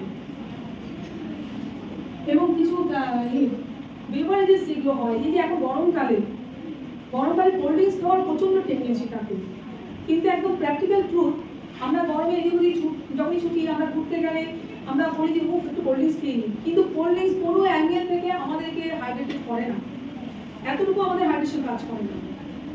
তার থেকে বেটার অপশন ডাব, ওপর ডাবের অনেক দাম, আমাদের পুরুলিয়ার মতো জায়গাতে 60-70 টাকা নিচে একটা ডাব পাওয়া যাবে না, সেটা হয়তো সবার পক্ষে সম্ভব নয়, বা সপ্তাহে একটা করে ডাব খাওয়া হয়তো সম্ভব নয়, কিন্তু যতটুকু সম্ভব ডাবটা ইউজ করুন। তাছাড়া আমি আরও অনেক কিছু বললাম প্রথম দিকে, যে হ্যাঁ একদম খুব ভালো জিনিস, আপেল রস খান, বিভিন্ন ফলের জুস, কিন্তু এমন ক্যান জুস কিন্তু নয়, এখন রেডিমেড ক্যান জুস প্রচুর বেরিয়ে গেছে, অ্যাডভার্টাইজমেন্টে যাবেন না, মানে অ্যাডভার্টাইজ তো খুব সুন্দর করে করা হয় যে এটা একদম পিওর, 100% পিওর, কিন্তু একটা খেয়াল করে দেবে ক্যান জুস যখন আপনি লেভেলটা করবেন সেখানে 100% পিওরের সাথে কিন্তু কন্টেন্টটা লেখা থাকে, কারণ তাদেরও লাইসেন্স পেতে হয়, তারা কিন্তু মানে লেখা থাকে। ডায়েট নিয়ে মানে সবসময় যেহেতু কোনো ডিজিজ নিয়ে বলতে গেলে আমাদের ডায়েট নিয়ে বলতেই হয় পেশেন্টদেরকে, তো প্রথম থেকেই ডায়েট নিয়ে অলরেডি বলেছি, কিন্তু এখানে আবার একটু লিস্ট আউট করা এক জায়গায় করে দিয়েছি, কারোর ইচ্ছে হলে একটু পয়েন্ট আউট করে নেবে তাতে সুবিধা হয়। রেড মিট বা খুব বেশি অ্যানিম্যাল প্রোটিনকে আমি বলেছি, প্রথম থেকেই বললাম যে রেড মিট অ্যানিম্যাল প্রোটিন বেশি খেও না। এই এখন তোমরা 18 বছর বয়স হয়ে যাওয়ার পর থেকে কিন্তু তার আগে পর্যন্ত তোমরা খাও, অসুবিধা নেই, কিন্তু যখনই প্রিবারিং এর শুরু হচ্ছে বা বিশেষ করে 18 প্লাস এজ হয়ে যাচ্ছে তখন থেকে রেড মিটটাকেও অ্যাভয়েড করা উচিত।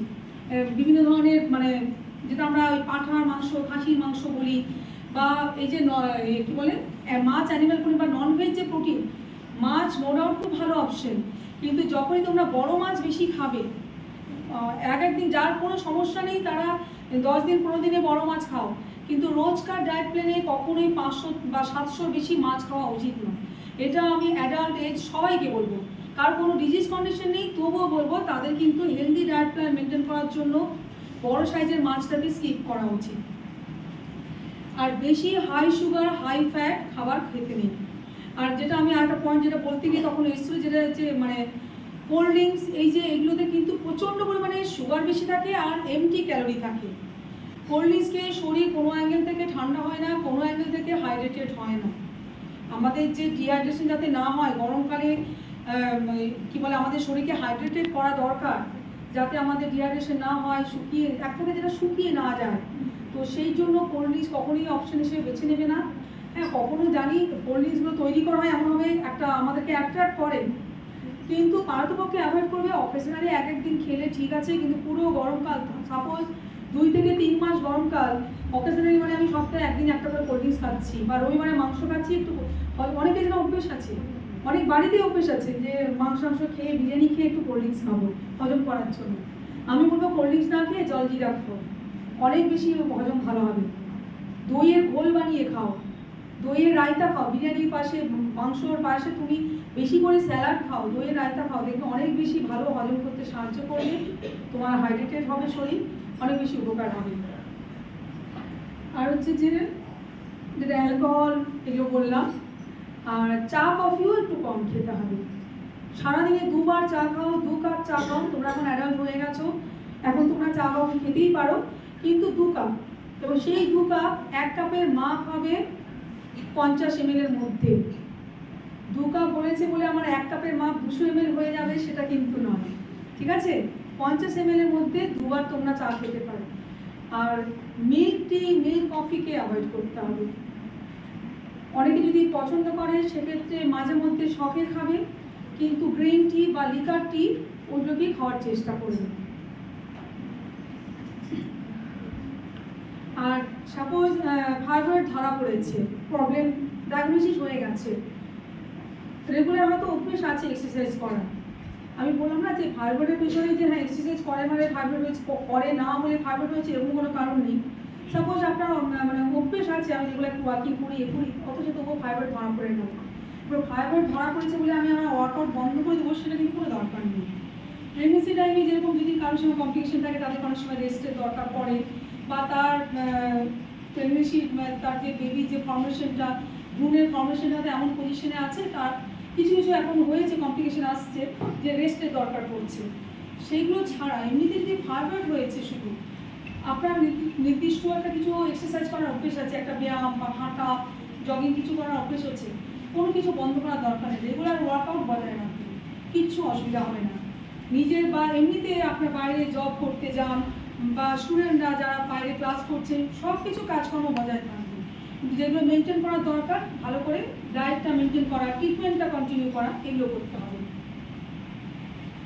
আর বিশেষ করে আরেকটা যেটা খুব ইম্পর্টেন্ট, যেটা হচ্ছে যেহেতু আমি কারণ বলতে গিয়ে রিস্ক ফ্যাক্টর বলতে গিয়ে বলেছিলাম যে ইস্ট্রোজেন প্রজেস্টেরন হরমোন যাতে ইনক্রিজ বেশি, আমি দিয়েছি যে ফ্ল্যাক্সিড যেটা হচ্ছে তিসিটা মোটামুটি সবাই জানবে যে তিসি দানা হয়। তো এই যে এইটা হচ্ছে দূর থেকে যে নামটা দেখা যাচ্ছে এটা হচ্ছে ফ্ল্যাক্সিড, তিসি। আর হচ্ছে সিসেম সিড মানে তিল, সাদা তিল কালো তিল। আর সয়াবিন, আমি তখন অনেকে হয়তো কনফিউজ হতে পারে যে একটু আগে তো ম্যাম বললেন যে সস্তা প্রোটিন বলতে সয়াবিন খেতে হবে, এখন আবার সয়াবিন খেতে বারণ করছে কেন? এটা বারণ করা হচ্ছে ইভেন ফাইবার অলরেডি যাদের ডেভেলপ করে গেছে।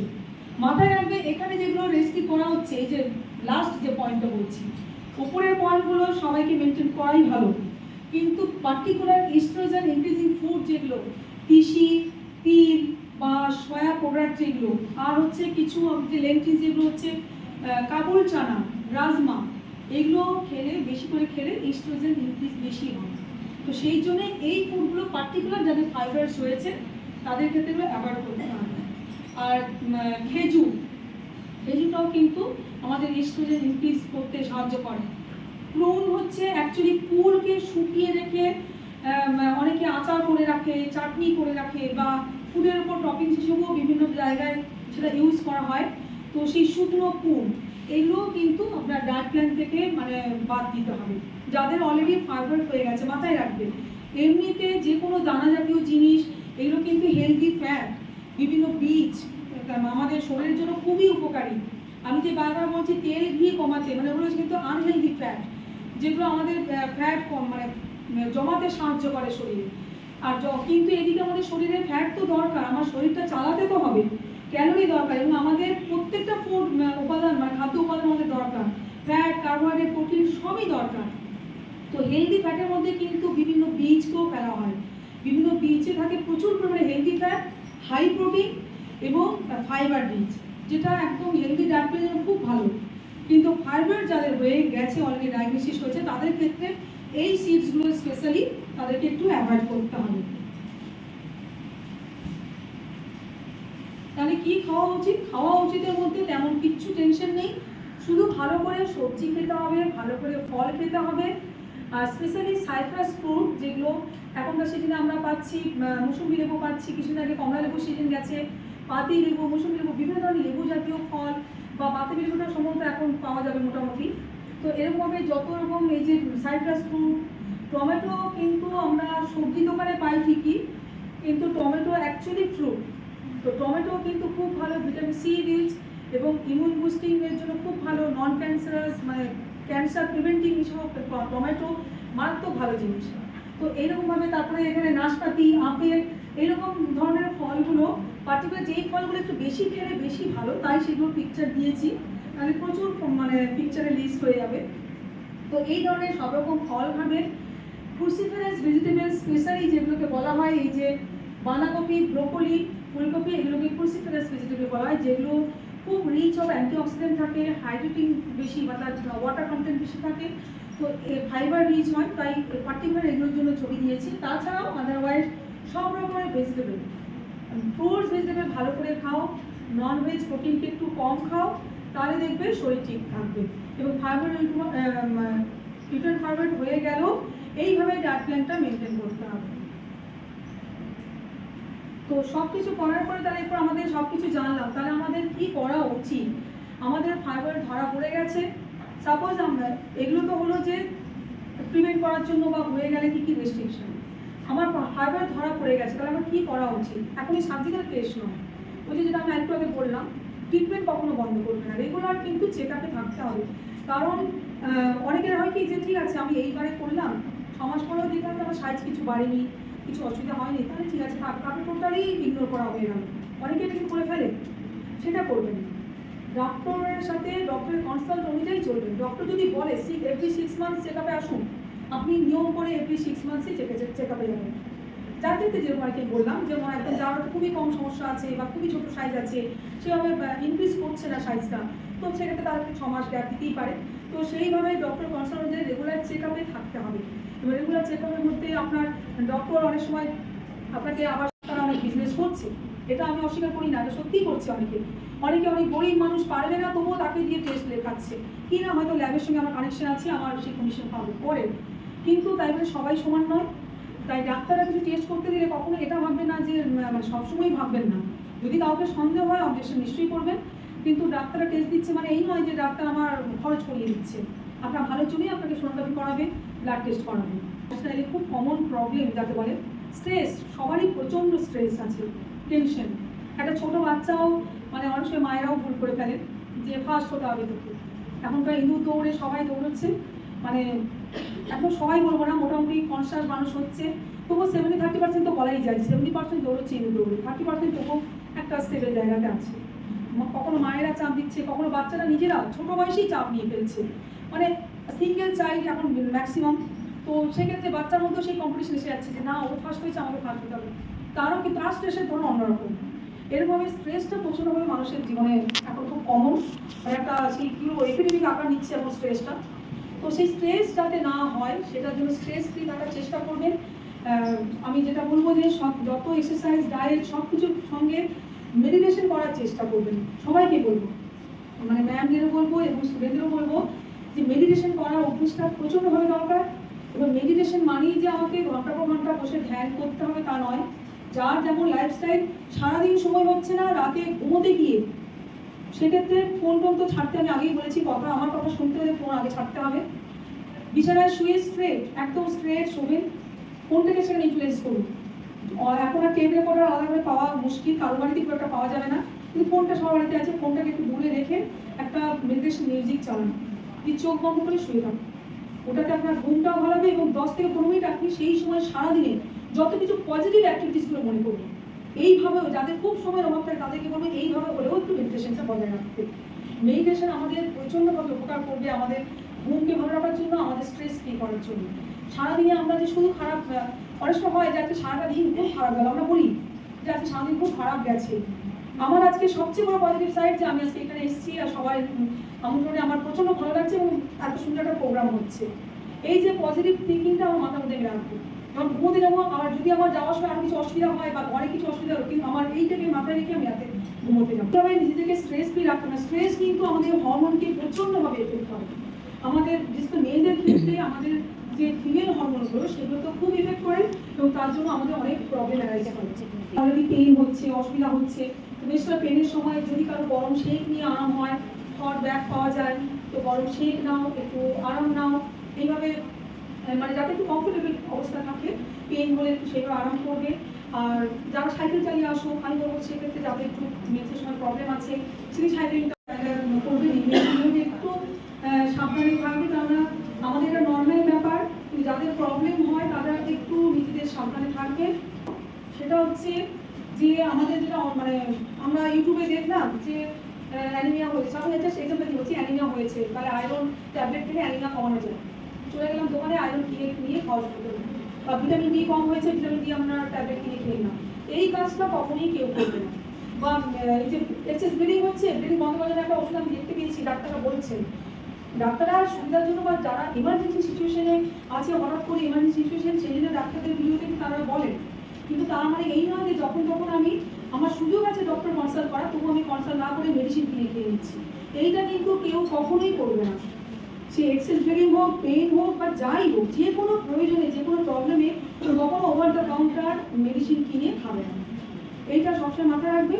আর সব কিছু আমি বললাম, এরপরে সবশেষে সবাই এরপর যদি কারোর কিছু কোনো কোশ্চেন থাকে সেটা অবশ্যই বলতে পারো, কারণ নিজের কিছু সমস্যা থাকে সেও বলতে পারো। আর ওভারঅল সবাইকে থ্যাংক ইউ, ম্যামদের তো অবশ্যই যারা আমাকে দেখেছেন এবং স্টুডেন্টদেরও